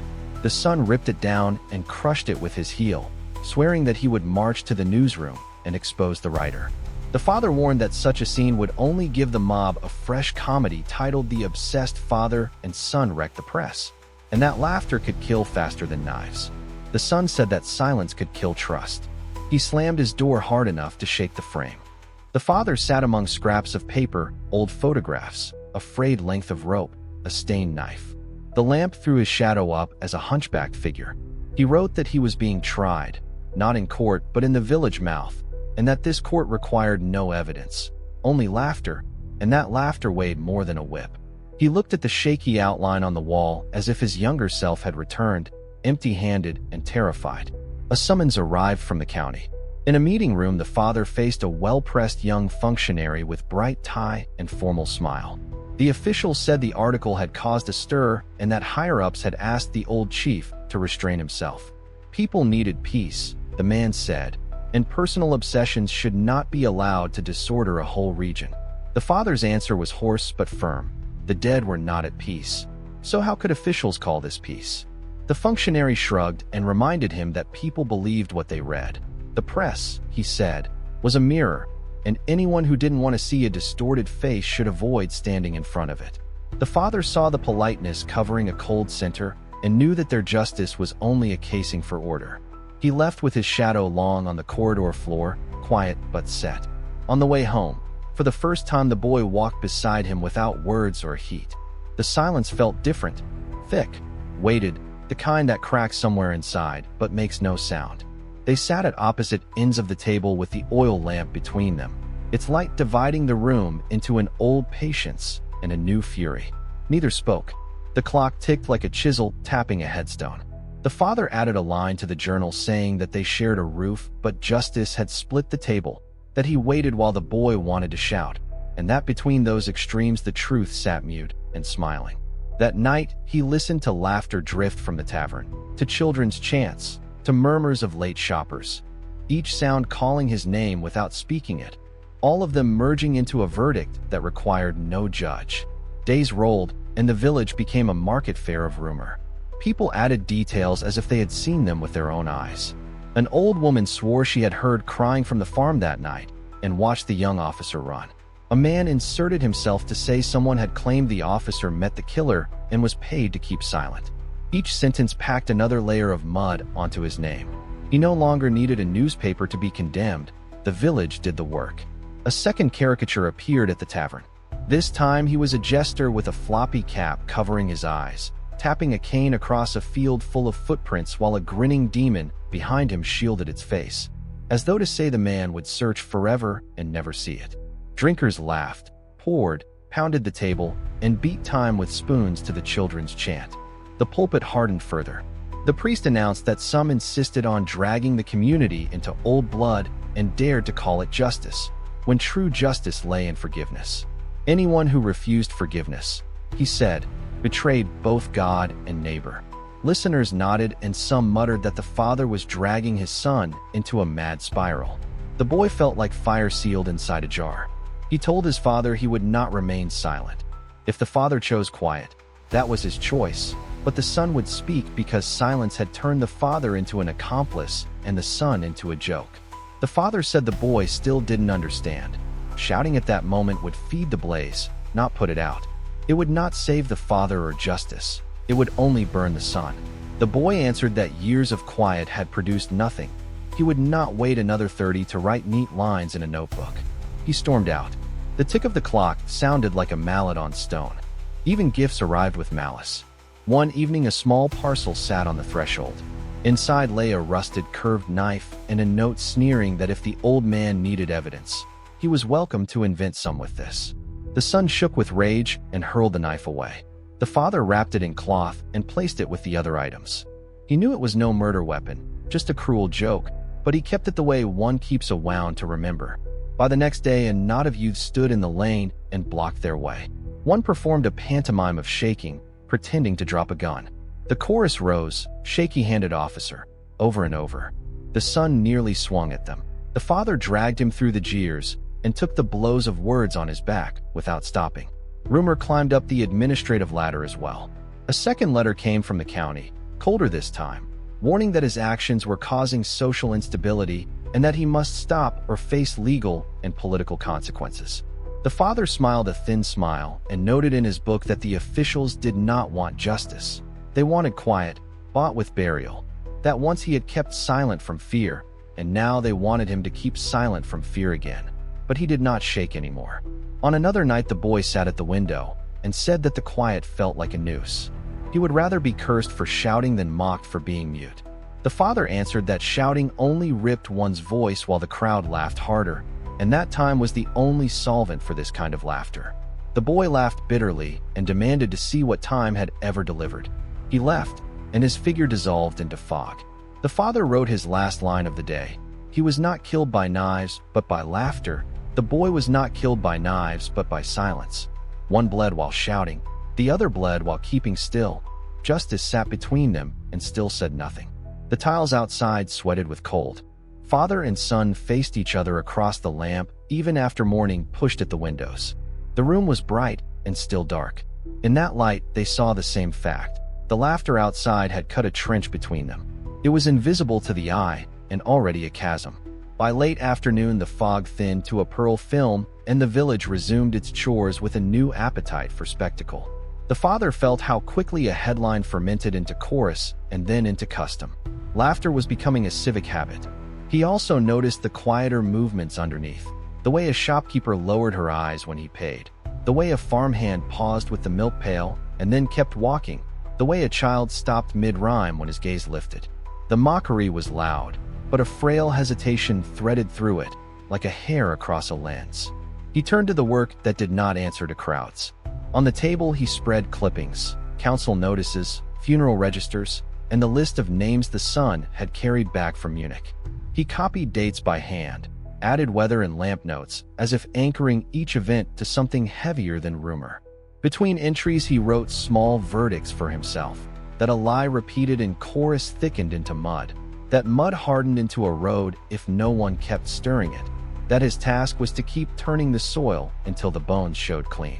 At dusk the tavern widow appeared again, not with a newspaper this time, but with a loaf of bread still warm. She said nothing of the headline or the caricatures. She only remarked that ovens burned long on days like these, and that some households still needed heat. He understood the message and thanked her without making a ceremony of it. After she left, he recorded the visit as an observation that ridicule never filled a stomach, and that pity, when it came, arrived through side doors. The son stayed in his room for hours, and then emerged with pages of rebuttals drafted in a single sweep. Columns of counterarguments, sketches of flow charts, a plan for a signed statement to major papers, a demand for right of reply under the law. He wanted, he said, to enter the arena and call things by their true names. The father read everything, line by line, and answered that a reply written in fire looked bright and brief. He proposed a different structure, not a denial aimed at the shouting, but a small dossier sent quietly to 3 desks he had identified. An editor who still owed a favor from years before, a junior reporter keen to make a name with documents rather than voices, and a church paper that might be more attentive to complicity in public life than its local pulpit. He suggested that each packet contain dates, signatures, a map of money's path, and exactly 1 photograph. Never more, so that editors would not smell desperation. The boy paced and resisted, and then, because the plan sounded like a net rather than a torch, agreed to try. They worked through the night arranging the packets. The father insisted on removing adjectives that shouted and on keeping nouns that could be weighed. He crossed out every sentence that performed pain and left in every sentence that tethered an event to a name. Where the son had written that the village mocked justice, the father replaced it with a ledger of municipal contracts and the timing of a reshuffled parish committee. Where the son had raged at the priest, the father inserted only the detail that a former sacristan now sat on a company board. He knew that a reader with any appetite for proof would prefer a bruise on paper to a cry on paper. Morning brought more chance outside and a second headline fashioned from the first, thinner but still sharp. He did not rush to buy it. He walked the length of the market as if measuring the town's breadth. The butcher's cadence over the block, the slap of eels in a basin, the hiss of fat at the sausage stall, the squeal of a cart axle that always needed grease. Routine was the one place where rumor could not take root. It passed over muscle and returned to mouths. He returned with twine, sealing wax, and stamps torn from an old album, and sat down to finish the packets as if sealing evidence for a courtroom that did not yet exist. By noon they sent the first 2 bundles through different hands, one carried by a peddler bound for Augsburg, one tucked into the basket of a woman taking eggs to a relative in Munich. The third would leave at dusk with the widow's delivery boy who made the night train twice a week. The son suggested accompanying the boy, eager to watch the packet board the carriage with his own eyes. The father declined the theater. He said the point was not to be seen sending, but to be read receiving.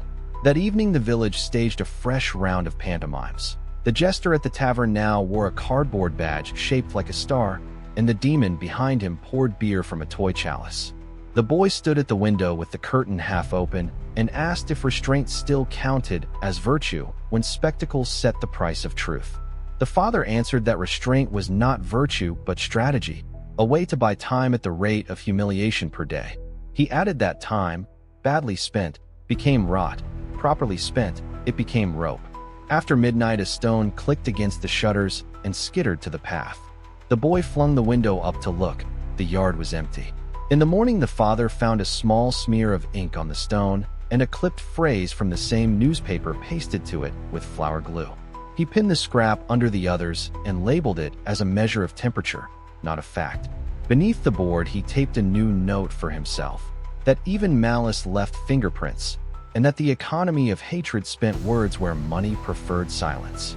Toward afternoon, a postman, who had been friendly once, delivered an official notice with a neutral face. The envelope asked both men to appear at a conversation with a moderator from the county press office, a formality dressed as courtesy. The father read between the lines, an attempt to launder threat into dialogue. He wrote the time and place in his book and added a column beside it titled Likely Poses, Reasonableness, Fatigue, False Sympathy, and, if needed, the hint of scandal to be planted elsewhere. He prepared his own poses, slowness, refusal to summarize, and the habit of returning every general question to a specific name. Before they left for the meeting, a thin old woman stopped them at the lane. She had once worked in the farm kitchen that 1922 winter. She did not ask them into her house. She pressed a tin button into the father's palm, the kind used to fasten a coat, and said that it had turned up under her floorboards during repairs. She added no theory, only that the floor had not been lifted since the year of the murders. The father thanked her and wrote her name on a card, then placed the button in a paper envelope as though it were a coin minted in another era. Rumor devoured speech. Evidence preferred small metal circles. The county office wore its usual polish, linoleum scrubbed, fern leaves dusted, a desk set with 2 pins meant to look official. The moderator spoke in the balanced phrases of a man who trained himself to avoid verbs like threaten and preferred ones like stabilize. He observed that the region needed harmony, that their case inflamed, that the press would naturally follow the liveliest version of events, and that the old man could help everyone by being less available to interpretation. The father listened and declined to produce a single sentence that could be trimmed to a quote. He referred, instead, to dates, to invoices, to minutes of meetings, to the law when it favored him, and to the record when it did not. The moderator left with nothing that fit inside quotation marks. The father left with a mental map of how the county would dress its next letter. At home, they ate in silence, the lamp dividing the table again. The father lined up the day's editions, the button, the pasted scrap, the appointment card, the list of likely poses. He felt the trench between him and the boy as a solid thing and decided it should not become a canyon. He pushed the journal toward his son, not as a shield but as an instrument, and pointed to a blank page headed "What the Laughter Misunderstands." He told the boy, without using the second person, that the page should be filled not with complaint but with facts that laughter could not digest. The time a door was turned without a squeak because the hinge had been oiled. The shoe that left no dung because it arrived by car. The banker who had practiced concern like a skill. The priest whose sermon lengthened as the board appointments grew. The way ink bled on cheap paper when wet with morning fog, making a lie look urgent. They rode until the lamp burned low. The boy's letters steadied. The father's hand no longer shook. The fog outside began to thin again.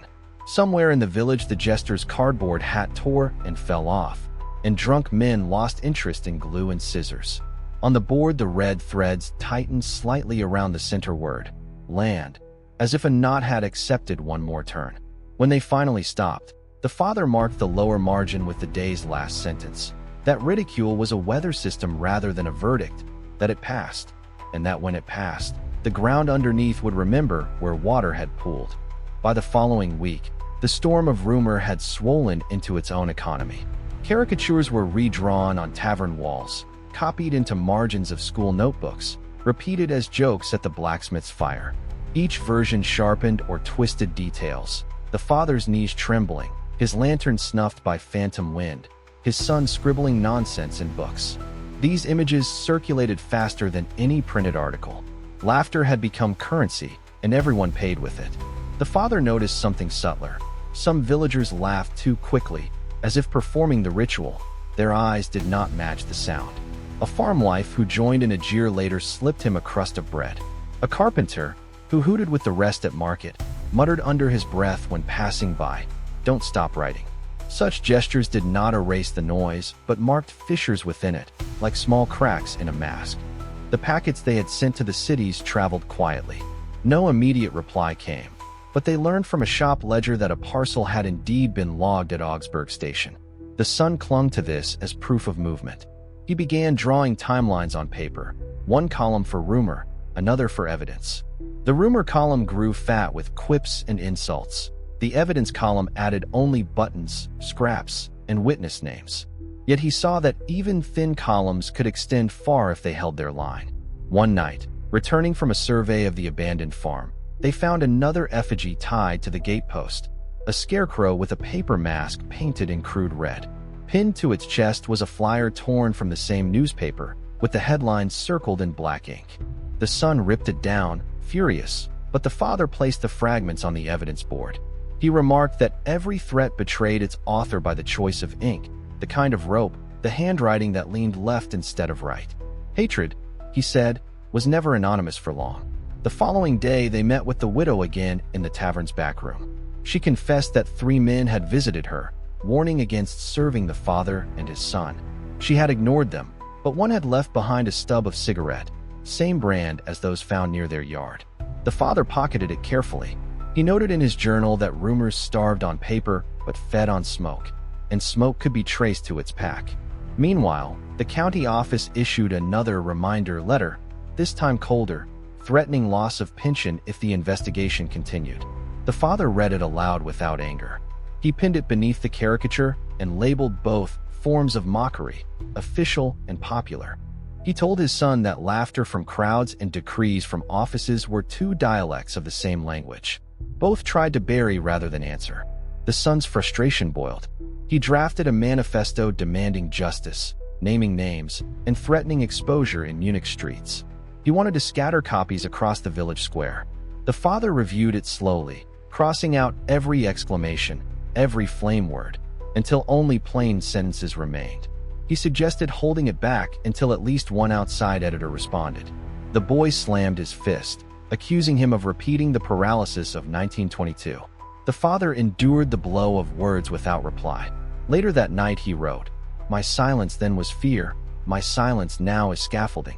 The difference is invisible to him, but not to me." Days passed. The fog lifted, revealing the scars of fields where trenches had once run.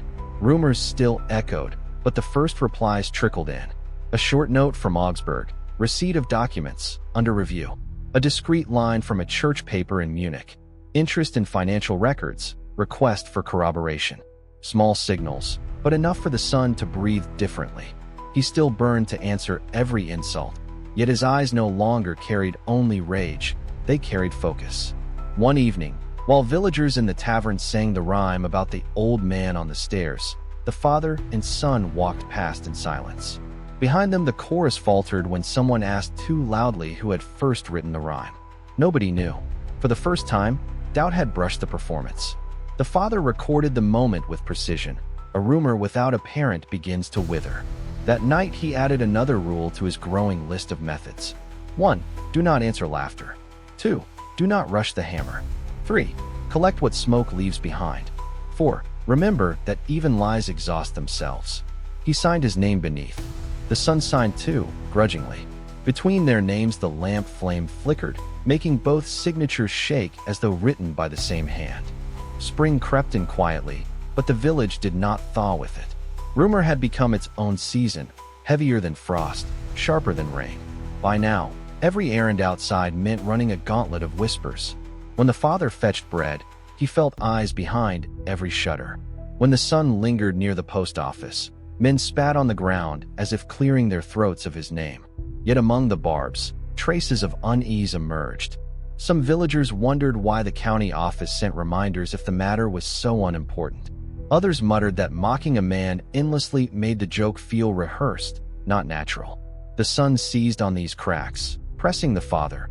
Now is the time, before the laughter dies into habit. The father countered, "No, habit is what weakens the joke. Let it rot in their mouths until even they taste the bitterness." One morning, a larger paper arrived from Munich. Its headline did not mock, it questioned.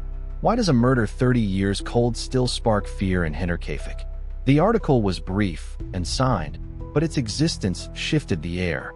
The father placed it on the evidence board. The son grinned for the first time in weeks.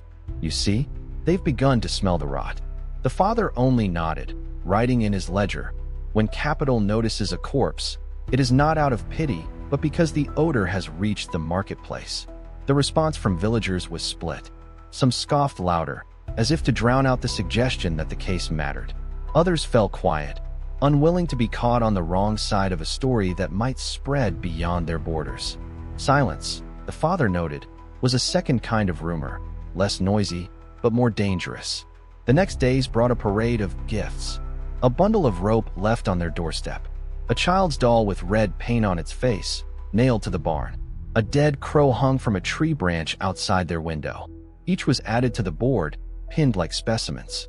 The son called it terror. The father called it confession. Every attempt to scare us, he said, reveals how much they themselves fear exposure. One evening, as bells tolled from the church tower, they heard another kind of voice, an itinerant peddler shouting the arrival of new papers from the city. Children ran to buy copies. Among them was a reprint of the Munich piece, with added commentary. It spoke cautiously of land interests, silent partners, and projects needing clean soil. Names were not printed, but initials hinted. For the first time, the village realized that outside eyes were turning their way. Reactions twisted quickly. At the tavern, the caricature of the father was ripped from the wall, not by his allies, but by men worried that a visiting journalist might see it and draw conclusions about complicity. In the market, women who once laughed now lowered their voices, uncertain whether the joke still earned safety or risked suspicion. The son saw all this and whispered, "The tide is turning." The father cautioned, "Tides turn many times before the flood.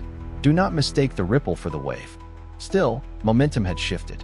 Letters arrived from Augsburg requesting clarification of details, dates, witnesses, copies of notes. The son worked feverishly, organizing charts, binding papers, writing summaries. The father edited quietly, crossing out anger, leaving fact. Their arguments softened into rhythm, the son pressing urgency, the father shaping patience. Between them, something like trust returned, not peace, but truce. Then came the first real blowback. Another county directive arrived, harsher than before. It accused the father of destabilizing the community and threatened formal charges of defamation against landowners. Attached was a list of projects, roads, mills, housing developments. Each, the letter claimed, relied on peace.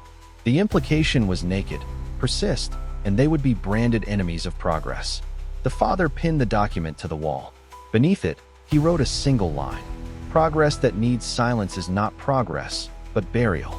That night, the son asked if they should flee, go to Munich, live among allies, escape the tightening noose. The father refused. Flight would make rumor truth. Better to stay, even under their laughter, until the record is made. He tapped his journal. Paper outlives mockery. Stone outlives even that. Their vigil continued. More days, more counting. Who avoided their gaze, who lingered, who delivered letters. They noted which shopkeepers raised prices for them, which neighbors still nodded, which streets fell silent when they passed. Each observation went into the book. And then, one dusk, a stranger appeared at the tavern, a man with a notebook, introducing himself as a correspondent from Munich. The villagers stiffened, laughter dried in their throats. For the first time, rumor faced an audience it could not control. The father saw this and allowed himself a small, thin smile. In his journal that evening he wrote, "Laughter is strong in a closed room, but open the window and it scatters." The election game. That autumn, the stone road into the village turned into a corridor of slogans. Where once there had been notices about lost hens, cattle for sale, or the date of a fair, every fence and wall now carried glossy faces with waxy smiles and eyes heavy with promises. One candidate promised asphalt, another extra classrooms, another electricity down every lane. Behind those promises moved another shadow, Hinterkaifeck, the father's main political opponent. Young, slick-haired, a natural voice for loudspeakers. had found the sharpest blade and drove it into the center of the season, the murders from 30 years before. At the first rally, he mounted a makeshift stage backed by a red wash of cloth and told the square that the town needed to march forward, not resurrect a graveyard. Applause broke like surf.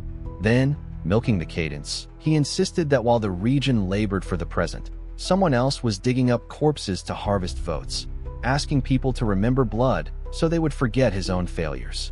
By morning, the market spoke in the new vocabulary. A fishmonger muttered that the old man just wanted to keep his chair. The butcher, bringing his cleaver down so hard the bone block popped, said a man who wanted to keep a chair ought to do it with his own back, not with other people's bones. Handbills, damp from hurried ink, bled on the walls. Justice or ambition? A caricature showed the father perched in the mayor's seat wielding a femur as a scepter. At the gate, a fresh poster declared that the future would be bright without Hinterkaifeck. The son's first impulse was to tear it down.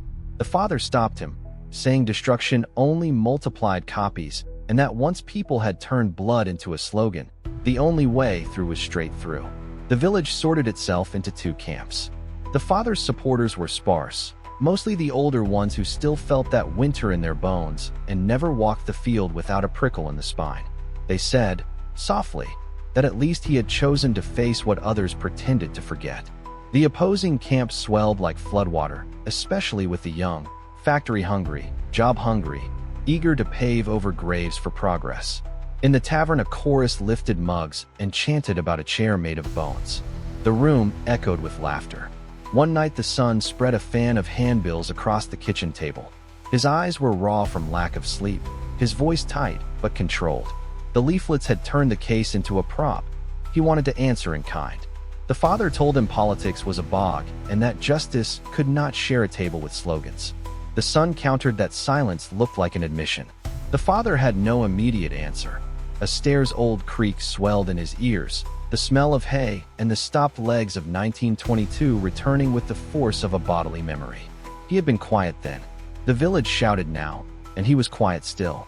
The son's accusation began to feel like an echo. Then an unexpected spark. A nearby tabloid announced that someone who knew the secret of Hinterkaifeck was still alive and about to speak. The piece claimed a conversation with relatives of Lorenz Schlittenbauer, who were said to have heard him admit he knew the killer and that the village would collapse if he told. The name rang like midnight metal. A suspect once scrutinized and released, rolling back into the square on rumor's axle. The village jolted. The market split between those who swore Lorenz must have been the man and those who hissed that politics had purchased a lie. Either way, a drum of kerosene had been tipped over the fire. The son said this was the opening, that if Lorenz were dragged back into the light, the file could be forced open. The father answered that once politics touched a fact, the fact turned into a pawn. Lorenz would stop being witness and become a card to be played, and truth would go underground again, this time under ballots. The son wanted to know whether they were to watch names of the dead smeared for votes. The father didn't answer. Autumn wind tore the handbills from the walls and snagged a strip in the fence. The rain-smudged remnant carried two words still legible: corpse and ballot. He crumpled it in his fist and felt as if he were holding the case's ash. That night he wrote that blood had been converted into votes and that the real killer, alive or gone, had reason to smile. The conversion had succeeded. Justice became a game. The dead became a campaign. Whether he liked it or not, he had become a piece in that game. From the doorway the son said that if the father was a piece, then he himself would be the hand that flipped the board. One gaze was spent, the other aflame. The crack between them widened toward a ravine. With the vote approaching, the village turned into a stage. Every house, fence line, tree trunk became a mounting point for cloth and paper. Little flags flapped through the smell of baked potatoes, dry hay, and sour beer. The tavern, usually a room for forgetting failed harvests, became a loud arena. One group raised glasses to a man who would face what others hid. Another slammed the tables and argued that saving a town meant building factories, not excavating graves. Voices boomed, crockery shattered, chairs scraped. The local police restored the surface of order and kept their private allegiances to themselves. The church abandoned quiet. The priest's sermons grew narrower, denser, aimed. One Sunday, he warned about souls haunted by demons of memory who tried to drag the entire community back into the pit. Ears below accepted the lesson, and eyes darted across the pews toward father and son. The boy clutched the missile so hard his fingers shook. When he stumbled into the open air after the service, he looked like someone released from confinement. The father's steps were slower, and every step cut. Rumors spread like plague. A man shouted at the market that the police chief had always known who did it, that he had kept silent for 30 years to keep his chair, and that he was dressing fraud as justice to snare the gullible. The old woman nearest him said she remembered his face in 1922, white as tallow, fleeing the farm, so it made sense. The son leaned into anger and nearly waded in. The father held him back and reminded him that arguing only hardened their opponents. The boy swallowed a boulder of fury and stood rigid, heat blazing behind his eyes. On a crowded evening, the square filled to the edges. The opponent took the platform, lit in a shine that polished his youth. He lifted a litany of futures, new roads, new mills, new schools, and asked if people wanted to live in a museum of 1922. The crowd answered on cue. Then he changed register and transformed the murders into an accusation, describing a man who turned 6 bodies into campaign makeup and asking whether such a man deserved power. The response was choreographed rage. Somewhere in the mass, a voice whistled about a chair made of bones, and the square shivered with laughter. The father stood inside the shadowed rim and watched. The son took a step forward as if to speak, and the father's hand locked on his shoulder. Better to let them bury you with laughter than with your own words, the father thought, and the son saw a tired ghost instead of a fighter. Lorenz's name flared again in a second article, this time with a supposed witness who claimed the man had once said speaking would make the village unlivable. Chaos thickened. Some swore he was the murderer. Others swore the press had been rented. The opponent pounced, pointing toward the spot where the father and son stood and asking the crowd who had kept silence for 3 decades, who had fled the scene, and who was standing right there at that moment. Hundreds of eyes bored into the father. Spit hit the dust. A fist lifted. The son trembled with fury and begged inside for his father to answer. The old man's gaze held winter water, deep, cold, and still. Back at the kitchen table, the printed world piled ankle-high. Handbills, broadsides, notices, editorials, paper as battlefield. The son declared that silence was self-destruction and that he would write, speak, and peel masks by name. The father told him that any sentence in that hour would be chewed into a slogan and spat back into the noise, and asked whether they wanted justice to be reduced to the same game. The son asked whether the next move was to wait for a scaffold to be raised outside their gate. The father wrote a short line in the journal. Justice and politics could not sit at the same table. Remain silent, and you were called a coward. Speak, and you were called ambitious. Either way, you lost. The boy read the words and felt the weight of a sentence suspended over both their heads. The election storm tore not only the village but the house. One man chose to keep still, one to shout. One kept the ledger, the other wanted to throw it in the stove.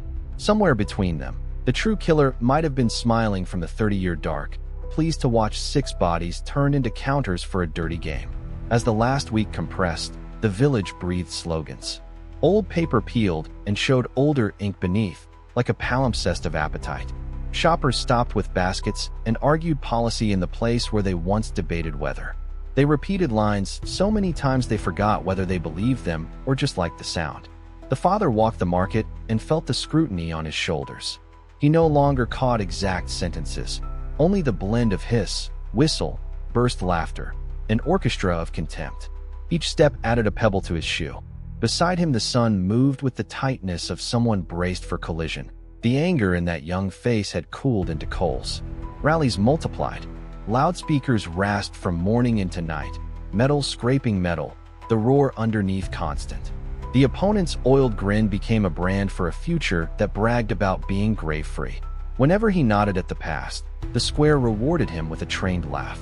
The sound carried through shutters and over rooftops. The father did not need to attend to hear it.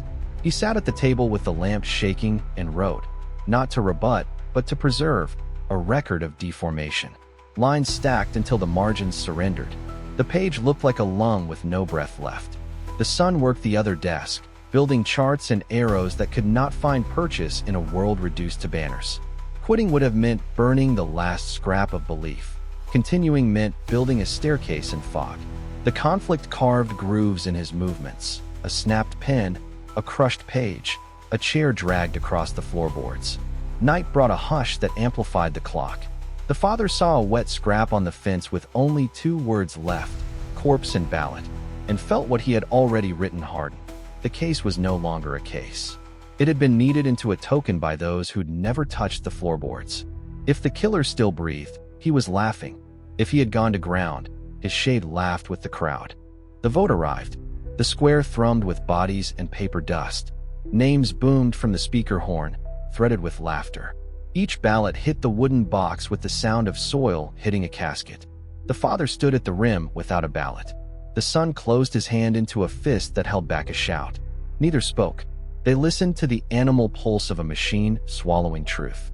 Before the tally was published, everyone knew which way the weight had fallen. Confetti and palms and cheers.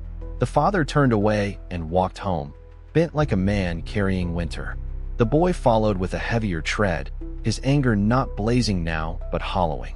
What hurt was not defeat, but the sight of justice auctioned for applause. That night the father added a last line to the day. Justice had not lost for lack of evidence. It had been sold for votes. The dead had been buried a second time, not under dirt, but under cheers. And the man who once trembled no longer trembled. What remained was impotence. The lamp threw his shadow down the wall like a split in stone. Outside, the square kept singing. Inside, silence thickened like fresh earth. This is how the first movement of the election game closes. Not only a hush between father and son, but a hush between justice and politics, truth and deceit. A hush that smothers what hope remains and leaves only the distant laughter of an unseen culprit who has never been punished and keeps winning the human game. The morning after the ballots dropped, celebration residue clung to the square like sticky dust, confetti pasted to cobbles by night dew, a paper cup lodged in the church drain, a broken badge face down in the gutter. The counting office kept its shutters closed while clerks moved back and forth like shadows. The father did not wait at the door with the others. He walked the longer loop past the mill and the field that used to be a homestead. Frost had silvered the grass, and the furrows looked like ribs under skin. Victory posters multiplied before any announcement, as if the result were a law of physics rather than arithmetic. The opponent's face brightened every flank of stone. A cart trundled by, men on the back hammering fresh placards into old wood.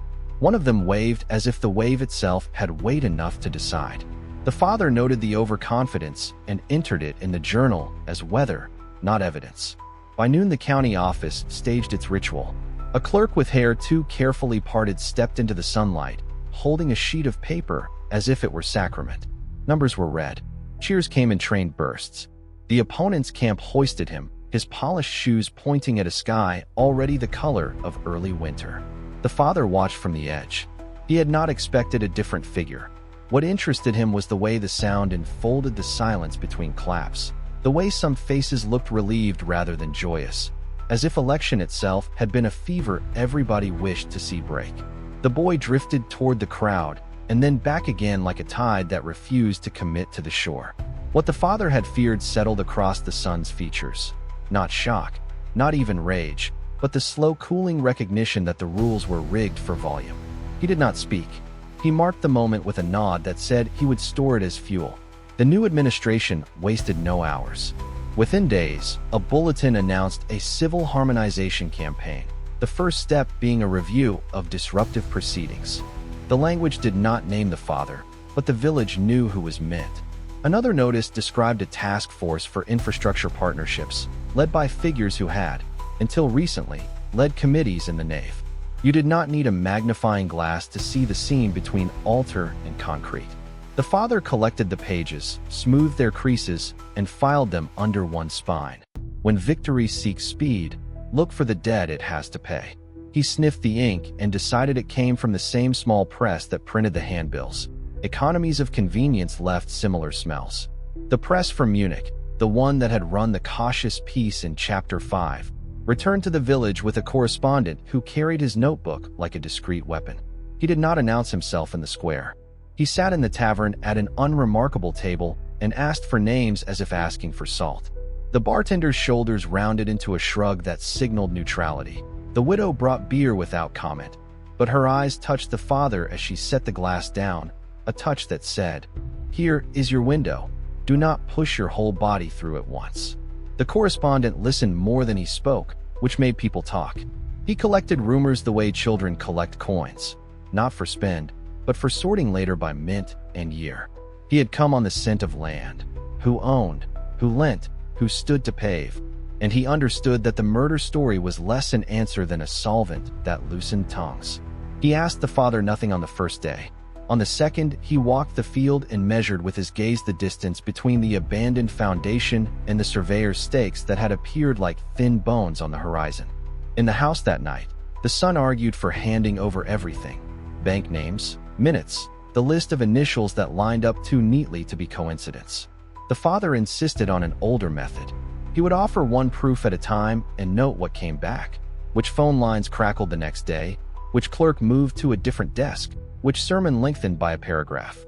He had learned that a single fact, small as a button, could be worth more than a chest of accusations, provided it was set in the right seam at the right hour. They chose the button, the one the kitchen woman had lifted from under her floorboards, and paired it with an old photograph that showed a coat missing such a fastener, hanging on a peg in the farm's back room the week of the killings. It was not guilt, it was a thread. The correspondent received the envelope without theatrics, and when he left he folded it into the inner pocket of his jacket, as if putting away weather. The reaction came not from Munich, but from the village itself. It arrived as a tightening. A stare held a fraction too long in the grocer's line, a bill inflated by a few pfennigs at the mill, the sudden unavailability of lamp oil at the shop that had always, somehow, had a kin left. The father marked items off the shelves with the care of a man mapping ice, noting where footing failed. At the same time, the opponent enacted magnanimity in public. He sent a flower arrangement to the Widows' Guild and had a photograph taken beside a stack of schoolbooks. He announced a listening tour. On the green, he shook hands with men he had mocked last week and gave a speech about unity that tasted like varnish. His aides hung a broad banner across the square calling for healing. The father did not disagree with the word. He disagreed with the prescription. The village wanted anesthesia, not medicine. A second journalist appeared, this one from a regional paper that had mocked the father earlier. He looked younger, his jacket too new, his smile a touch eager. He asked for a quote on reconciliation. The father declined to be quotable. He pointed to the field and suggested the reporter ask why a surveyor's rope lay there before a public vote on land use. The young man blinked and wrote nothing down. Spectacle had trained him to prefer flames to lines. Late in the week, a small story ran in Munich. Not about guilt, not about ghosts, but about an odd intersection of timelines. The formation of a roadworks company, the appointment of a parish board, the filing of a deed transfer, and the sudden ferocity of jokes in a town that preferred whispers. It named no names. It asked a question and then stopped. That was all. It was enough to change the pitch of rumor. Laughter, which had been big and round, acquired an edge. Men laughed while watching the door. The church shifted again. The priest added a paragraph to his latest homily about the danger of calumny in both directions, against the living and the dead. He claimed that the village must protect its reputation from slanderers outside and agitators within. It was a hedge that covered all bets. People left the pews satisfied to have heard everything and nothing. On the administrative side, the Harmonization Committee sent a letter inviting the father to clarify intentions before a subcommittee. The paper was stamped twice, as if weight could substitute for reason. The son wanted to refuse and publish the letter. The father accepted and set a time. He would walk into their room and make it expensive to lie in front of him. He wrote a note to himself: enter with dates, leave without adjectives. The room was polished, fresh wax on furniture, a dish of sweets for the appearance of welcome. The subcommittee performed sympathy. It asked him to summarize his fixation in 5 minutes and to imagine the pain he caused survivors. He answered with the record: times of arrival on the 1922 night, the missing hours, the button, the coat, the collar size, the bank's extension of credit to men who did not qualify until after they sat on a certain board. He refused to summarize. He refused to decorate. When members attempted to turn his sentences into the soft language of concern, he re-hardened them with nouns. He left them with nothing quotable and everything actable. That, he knew, was the only way to keep his words from being dissolved in the warm bath of public relations. Fall deepened, smoke sharpened. The mornings took longer to start. The boy's anger cooled into method. He drew a clean grid on butcher paper and labeled columns. Favor granted, favor returned, joke told, joke stopped. He began to see how humor could be a ledger too. Who laughed and when they stopped, which was another way of saying who owed and who paid. The blows grew quieter and closer to home. One evening the latch on their gate was found unhooked, not broken. A cigarette, but lay carefully pressed into the fence rail so that the ash did not fall. Someone wanted to say, "We can touch your boundary," without forcing it. The father added the "but" to the board and called it a demonstration of budget. Men with money did not need to bluster. A week later, a notice appeared at the bottom of a county page. A public hearing on the road project would be held in 3 days' time, not in the village, but in a town an hour away by slow train. The time chosen was a weekday morning. The room would be small. The father recognized the trick. He told the widow, who told the women who carried bread carts before dawn. He told the carpenter who secretly disliked the opponent but liked his children's bellies full. The message traveled the old way, beneath the level of posters. On the day of the hearing, a dozen villagers arrived. Not enough to fill the benches, but more than the committee expected. The father and son sat side by side, brittle and solid. Engineers spoke first, their sentences a lattice of measurements and necessity. Then a banker outlined financing and said the word stability often enough to make it sound like a product. When the chair asked for comments, the father did not bring up ghosts. He asked for the parcel map to be entered into the record and pointed to a rectangle that matched the abandoned foundation. He asked why the boundary line of public right-of-way curved at that exact corner when a straight line would have cost less. He did not accuse, he inquired. In a room designed for rubber, he placed a thumbtack. Afterward, outside the hall, the young regional reporter hovered. He wanted a sentence to type over a photograph. The father told him to write the map caption correctly. The boy, seeing the journalist's hunger for heat, said nothing. He had learned the week's lesson.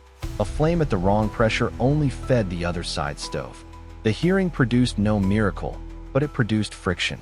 Back in the village, jokes faltered where the map had been pinned. A mason asked, after 2 beers, whether a road really needed to bend in front of a ghost. Someone else said the bend lowered the cost of drainage. Someone else said cost was not the point. Laughter did not answer math. For the first time, silence did something other than smother. That night, wind barged down the chimney and smeared soot on the hearth. The father wiped it with the same small patience he used on lies. He opened the journal and wrote a line he had been circling for days. Politics feeds on amnesia, justice feeds on the record. Elections are storms. Archives are climates. He underlined climates once. The son added a sentence beneath it, not in defiance, but in harmony. If climate holds, storms change course. The lamp stuttered and steadied, and the 2 lines looked like rungs of the same ladder. Late, very late, someone walked past their window and paused. The pause was long enough to be noticed and short enough to be deniable. The father did not move. He let the night measure itself. On the table, the envelope from Munich lay shut. The correspondent had promised nothing except attention, which was more than a crowd. The father accepted that pace. He had made peace with slowness, not as surrender, but as instrument. When sleep finally came, it came like a door closing without a creak, hinges oiled, latch aligned. In the morning the square would have fresh posters, and the parish board would print another notice, and the harmonization office would draft a 3rd letter. The game would continue. But the map line would also exist now in an official transcript, and a button would sit in a city drawer labeled evidence, and a young reporter would miscaption one photograph and then correct the next. Tides, the father reminded himself, do not declare themselves, they move. He wrote one last sentence before dousing the lamp. The vote crowned a noise, the work will outlive it. By the time autumn broke down into winter, the village wore a new mask. The cobblestones were coated in frost. The election posters sagged under damp, their bright colors bled into brown stains, and the candidate's grin had already rotted into mildew. But the voice of the victor still echoed from the loudspeaker above the tavern door. repeating promises that smelled more of ash than of hope. New roads, new factories, new order. Yet nothing was new. The ground still remembered what had been buried, and the air still carried the bitter taste of accusation. The election had ended, but the shouting had not. The village had absorbed its poison like a sponge. Every wall carried an echo, every window pane a reflection of scorn, every gesture a hint of mockery. The father and his son lived inside that echo, their lives pressed against the weight of words that never ended. The split in the village deepened into something permanent. Families shared the same tables, but spoke in clipped syllables, if at all. Bread was passed across like a weapon, not a gift. Friends who had once worked fields side by side now avoided each other's gaze, as though looking too long might reveal betrayal. At the market, greetings dissolved into mutters. In the tavern, laughter came in sharp bursts, hollow and hostile. For the father, the wound was felt most keenly in the eyes of children. They no longer recited rhymes to mock him. They simply stared, silent and suspicious, their whispers like coded messages in a language only they understood. He had become something less than a man, more than a ghost, a story that walked, a warning not to be repeated. The son bore it differently. His anger no longer flared in open flames but cooled into steel, hidden beneath his calm like a knife sheathed too long. The new council wasted no time staking their claim. In the town hall, where the damp stone walls smelled of ink and ambition, diagrams were unfurled, sweeping lines of asphalt cutting directly across Hinterkaifeck's haunted ground. They spoke of progress, of clean roads, of a brighter future. Their words carried the same rhythm as the chants that had filled the square during the campaign. Progress, future, growth. What was absent was any mention of memory, of graves, of the scar itself. To them, Hinterkaifeck was no longer a wound, but an obstacle to be paved over. The father listened from the shadows. He heard the cadence of their voices and recognized it. Not the language of progress, but the ritual chant of forgetting. In his journal that night, he wrote, "When they build the road, it will not carry wagons. It will carry silence." The son, however, mapped differently. On scraps of paper, he drew webs of names. Bankers to priests, priests to contractors, contractors to land deeds. The lines crossed and thickened until the paper resembled a nest of spiders spun across rot.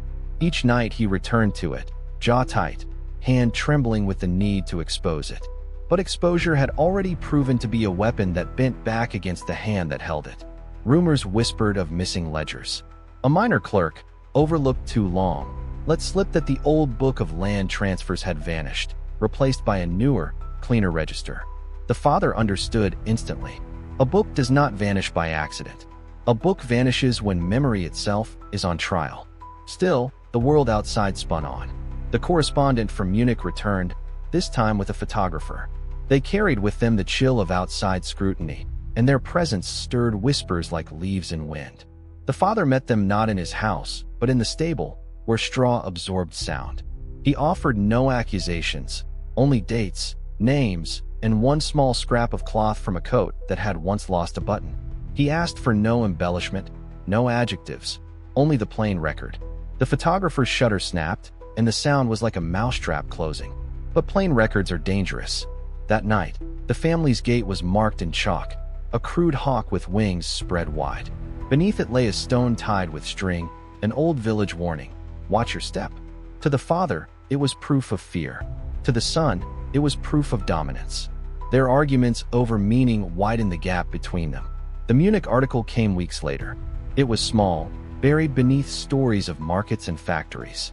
It did not accuse, it only questioned why the road bent where it did, why land deeds changed hands when they did. Yet in the village it struck like iron dropped on stone. Whispers shifted. For a moment, laughter thinned. The council retaliated swiftly. The father was summoned to Munich for review. Under chandeliers too bright, men in clean suits asked why he dwelled on the past. He answered with nothing but dates, names, and times. No rage, no plea, only fact. Later, in his journal, he wrote, "They wish me to scream so they could call me mad. They wish me to beg so they could call me weak. I gave them fact, and fact is a mirror. If they break it, they cut their own hands." At home, the air thickened between father and son. One wanted to fight with fire, the other to corrode with silence. Their silences no longer matched. The son's was hot, restless, seething. The father's was cold, carved, immovable. Nights ended with words unsaid. Mornings began with eyes that did not meet. And outside, the village laughed.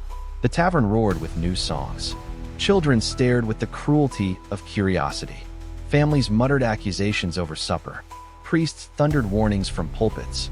At the market, someone scrawled on a wall, "Runaway officer. Ghost chaser. Fool." The letters dripped in the rain like wounds refusing to close. The father returned each evening to his journal, his words like gravestones lined one after another. "They are not killing me with knives. They are killing me with laughter. They are not burying me with soil. They are burying me with silence. They are not mocking me for what I know. They are mocking me for daring to remember." The final entry of the year sprawled across the page in uneven ink. Elections are storms. They shout, they rage, and then they pass, leaving the ground torn but unchanged. Truth is not like that. Truth is frost. It does not roar. It waits. It settles into stone and does not rot. The storm has spent itself, but the ground remembers. Always the ground remembers. He closed the book, lowered the lamp, and sat in the heavy dark. Outside, music and laughter spilled through the square. Inside, silence thickened like a burial shroud. It was not peace. It was not defeat. It was the silence of storage, of something buried alive, waiting for the frost to lift. And in that silence, one could almost hear it. The echo of 6 voices from 30 years ago, blurred now, but still laughing. Not the laughter of children or drunks or victors, but the laughter of the unseen. The laughter of a murderer who had never been caught, who had never needed to be caught, because the village itself had finished the job for him. The killer's silhouette. Autumn of 1954 pressed its pallor onto the village like a shroud, a white fog so thick it erased even the spire of the church. What seemed, at first, like a lull after the storm of elections soon revealed itself as something more sinister. Silence not of peace, but of suffocation, the smooth surface of a winter lake beneath which unseen currents churn. The father, accustomed to political storms, mistook stillness for safety. He did not realize that a darker door had begun to creak open. It began at dawn. He stepped onto the threshold and froze. Lying under the doorframe, damp with dew, was a brown envelope. No postmark, no address. Only a smear of black ink dragged across its face, like a filthy hand had stroked it. His pulse quickened. His fingers trembled not from the chill, but from the certainty that whatever was sealed inside did not belong to the outside world at all, but to the darkness he had carried for 30 years. When he tore it open, a smell rose, a stench of damp mold mixed with iron, the acrid tang of rusted tools. It pulled him instantly back to that March night in 1922, to the farmyard, to the drip of blood on wood, to the iron taste of fear. A single sheet lay folded inside. The handwriting was jagged, smeared, as if written in haste by a hand that shook. And there, in the first line, his heart stilled. "Did you hear the creaking on the attic that night?" Cold surged down his spine. He had never written that detail in any official report. Not once had he spoken of it in public. That sound, the slow moan of rafters above his head as if someone shifted weight on the beams, was the one sound he had buried, the sound that froze his legs on the stairs and sent him fleeing into a silence he could never justify. How could a stranger know? He carried it inside. His son read it, eyes wide, breath quick. That attic detail was known only to them, written once, decades later, in the father's private journal, which the son had read by lamplight. It was as though someone had stood behind them, looking over their shoulders while they wrote. The kitchen thickened with silence. Only the tick of the clock echoed, uneven, like a heart faltering. The letter continued in fractured lines. "The blood is not dry. The wind still carries it. Dig the grave, and you will meet me. The one above always looks down." At the bottom, the paper was torn with a ragged slash, as if clawed by a dull blade. The father folded it carefully, though his hands shook, and laid it on the table. In his mind, the night returned in jagged fragments. The oil lamps flame, the horses stamping in their stalls, the air thick with smoke and dread, and always that creak above, a living weight he had not faced. 30 years of silence collapsed under those words. The next morning, When his son opened the door to leave for the fields, he halted. The earth around the house was stippled with footprints. Not one or two, but dozens, circling, stamping as though someone had stalked them for hours in the dark. The impressions were heavy, wide-heeled, not the supple leather shoes of villagers, but the blunt soles of military boots. The father crouched, touching the damp ridges. The soil was still cold, the weight recent. Whoever had walked there had lingered, patient, watching like a predator at the mouth of a burrow. They followed the trail. The prints stretched to the edge of the forest, then vanished into rotting leaves. The son's jaw clenched, his fists tightening. The tracks had not been hidden. They had been displayed, flaunted, a challenge. The father nodded grimly. Only a man sick with confidence, or something worse, would leave such evidence behind. Not concealment, but declaration. That evening, when they returned from a village meeting, another envelope awaited beneath the door. Same coarse paper, same damp metallic stench. Inside, a single line, scrawled as if by a trembling hand. The one in the stable is not asleep. I am still here. No date, no signature, just that. The father placed it on the table. He knew the stable was no random choice. Only someone who had stood at the scene could recall such a detail. The outbuilding, the smell of straw, the silence heavy as rope. His son slammed his fist on the wood, demanding they bring it to the authorities. But the father shook his head. To the council, which already mocked him as a man digging up corpses to save his pride, these letters would be nothing more than theater, proof of his obsession. To present them would be to invite laughter, not justice. Better to watch. A liar would falter. Only the true shadow could sustain itself. That night, the father sat rigid by the window, the revolver hidden in the drawer near his hand. Outside, wind rattled shingles, making the house groan. Then he heard it. Footsteps. Not hurried, not furtive. Slow, deliberate, measured as though to be heard. His heart jolted. He rose, hand clutching the revolver, and flung the door open. The fog swirled in. Empty air. But at his feet, fresh prints in the mud led straight to his threshold before bending away. The soil still gleamed wet, as though pressed moments earlier. His son appeared with a storm lantern, its glow carving sharp hollows into his pale face. They stared at each other, both knowing without words. The intruder was not merely circling anymore. He had entered their rhythm. Each step an invasion, each pause a message. The letters multiplied. A week later, the village buzzed with rumor. Whispers thickened like smoke. The attic ghost had returned. The killer had never left. Children sang in playgrounds. Ghost on the roof. Old man trembling. The elderly shook their heads, muttering about unsettled souls. Fear and mockery twisted together until no one could tell one from the other. The election was forgotten. Now the village was haunted again, by gossip if not by blood. The father kept every note. He pressed them into his ledger as though archiving a nightmare. One letter ran longer than the rest. Words smeared like breathless gasps. I was in the rafters. I heard the children crying. The axe did not sound like wind, but like bones breaking. You never climbed. You never came. You left me to watch. The father bit his lip until blood welled. Those sentences clawed into the one night he had wished most to erase. The attic steps he never climbed. The thought that someone had been up there, listening, mocking, was unbearable. And now, decades later, the words returned, salt ground into an unhealed wound. His son read them with fire in his eyes. To him, the letters were not threats, but testimony. Who else could describe such sounds? Who else could know the pitch of a bone snapping, the shrill cry muffled in straw? For him, each scrap was proof. The killer lived, or at least one who had seen through his eyes. But the father felt otherwise. This was not confession but bait. A predator thrives on fear, and fear was the easiest weapon of all. One night, the son bolted outside at the sound of rustling. The lantern beam swung across the yard and found a figure.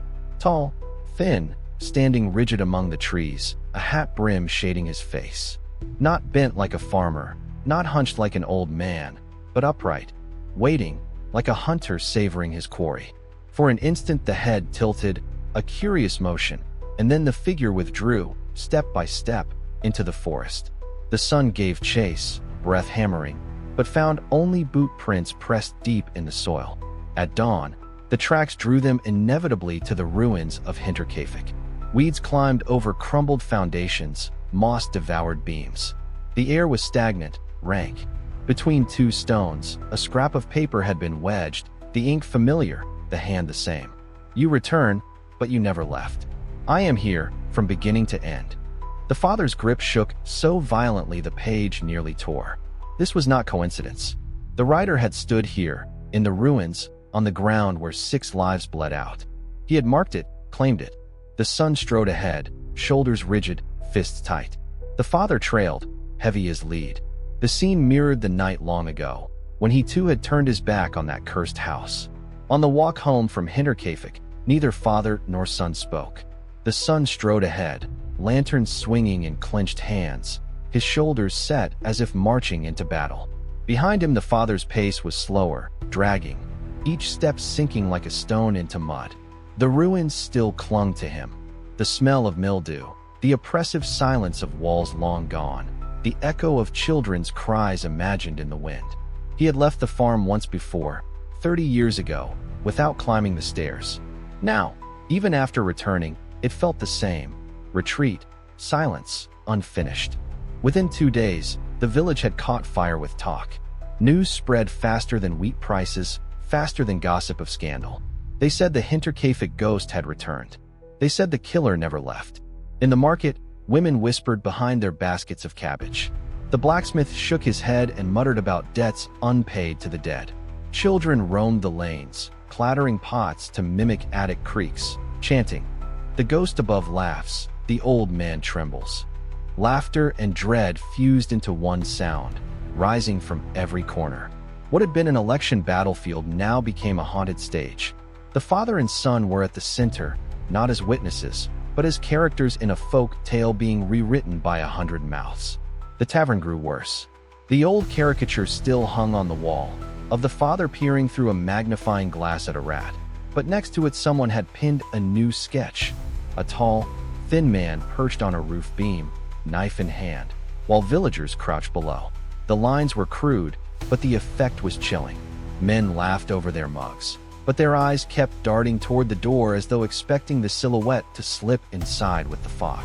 The son refused to surrender to fear. He prowled each night with his lantern, recording every scrap of evidence.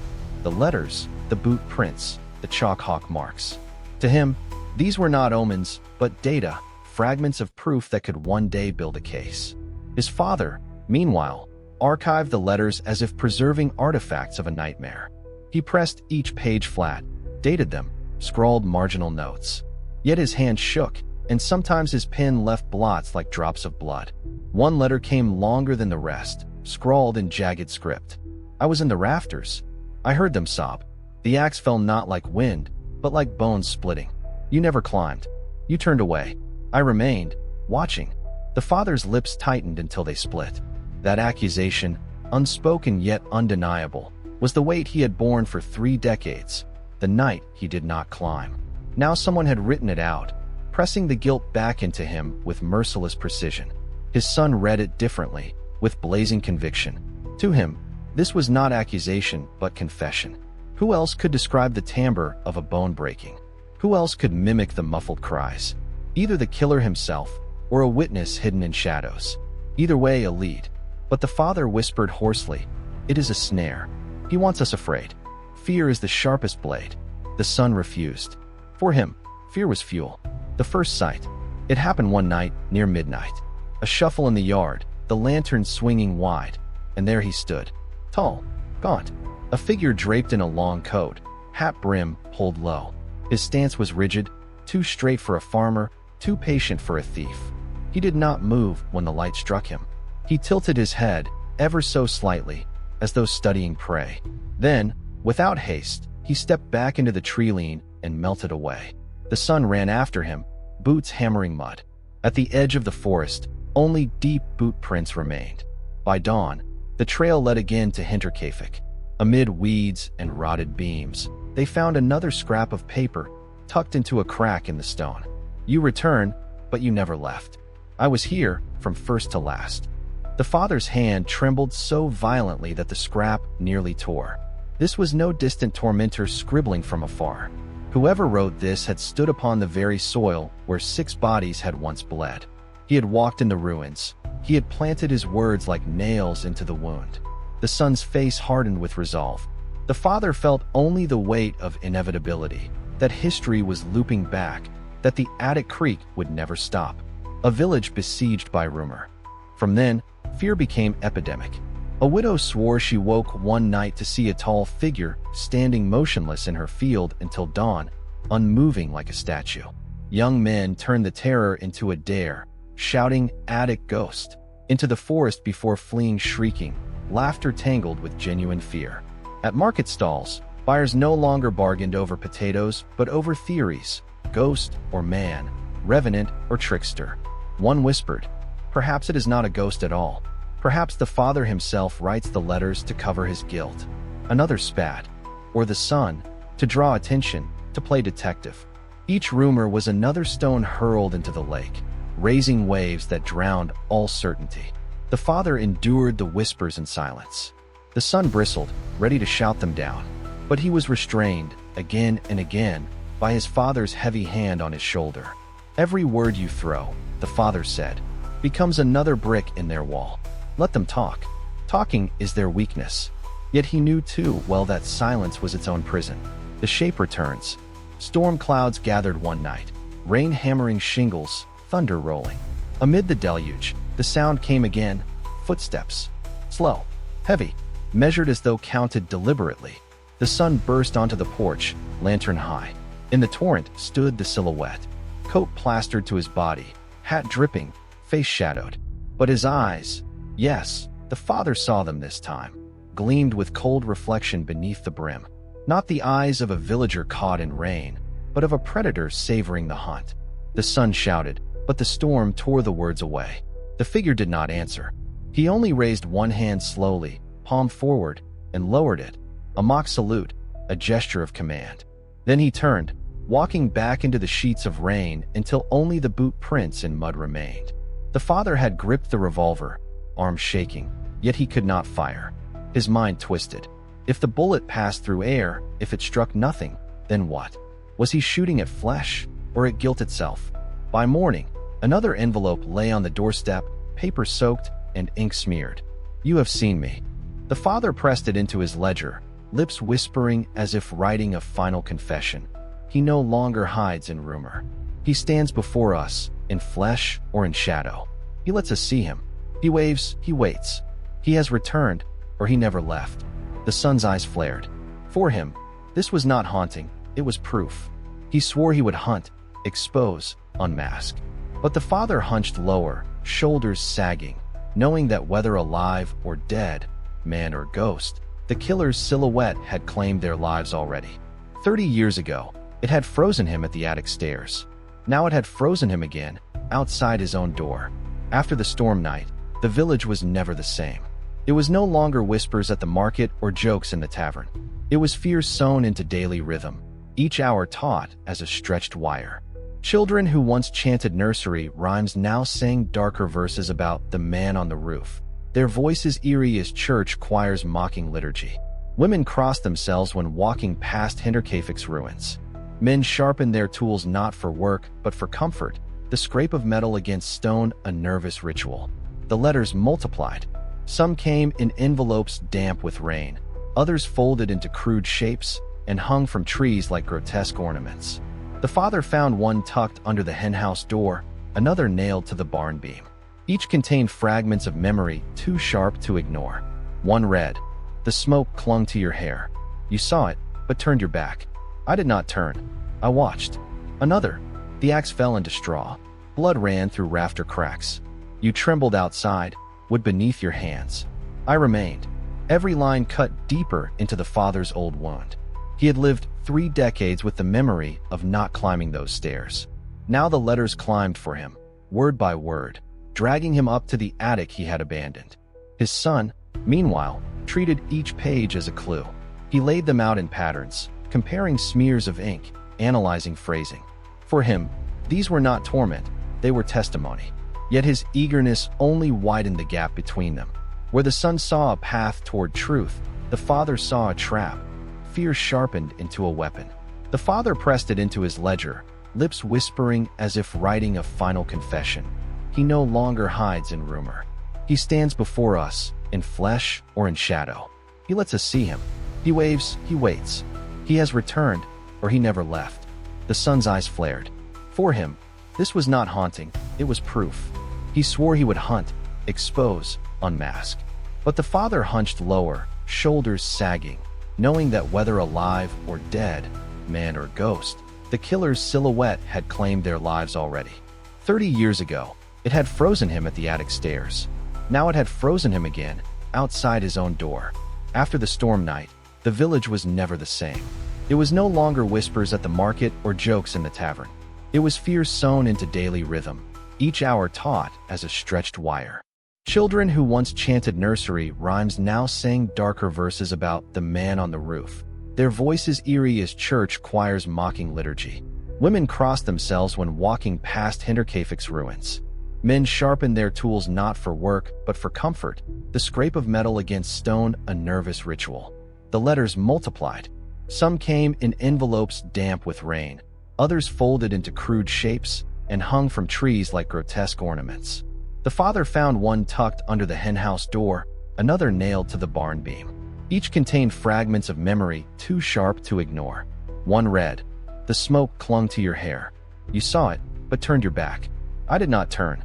I watched." Another, "The axe fell into straw. Blood ran through rafter cracks. You trembled outside, wood beneath your hands. I remained." Every line cut deeper into the father's old wound. He had lived 3 decades with the memory of not climbing those stairs. Now the letters climbed for him, word by word, dragging him up to the attic he had abandoned. His son, meanwhile, treated each page as a clue. He laid them out in patterns, comparing smears of ink, analyzing phrasing. For him, these were not torment, they were testimony. Yet his eagerness only widened the gap between them. Where the son saw a path toward truth, the father saw a trap, fear sharpened into a weapon.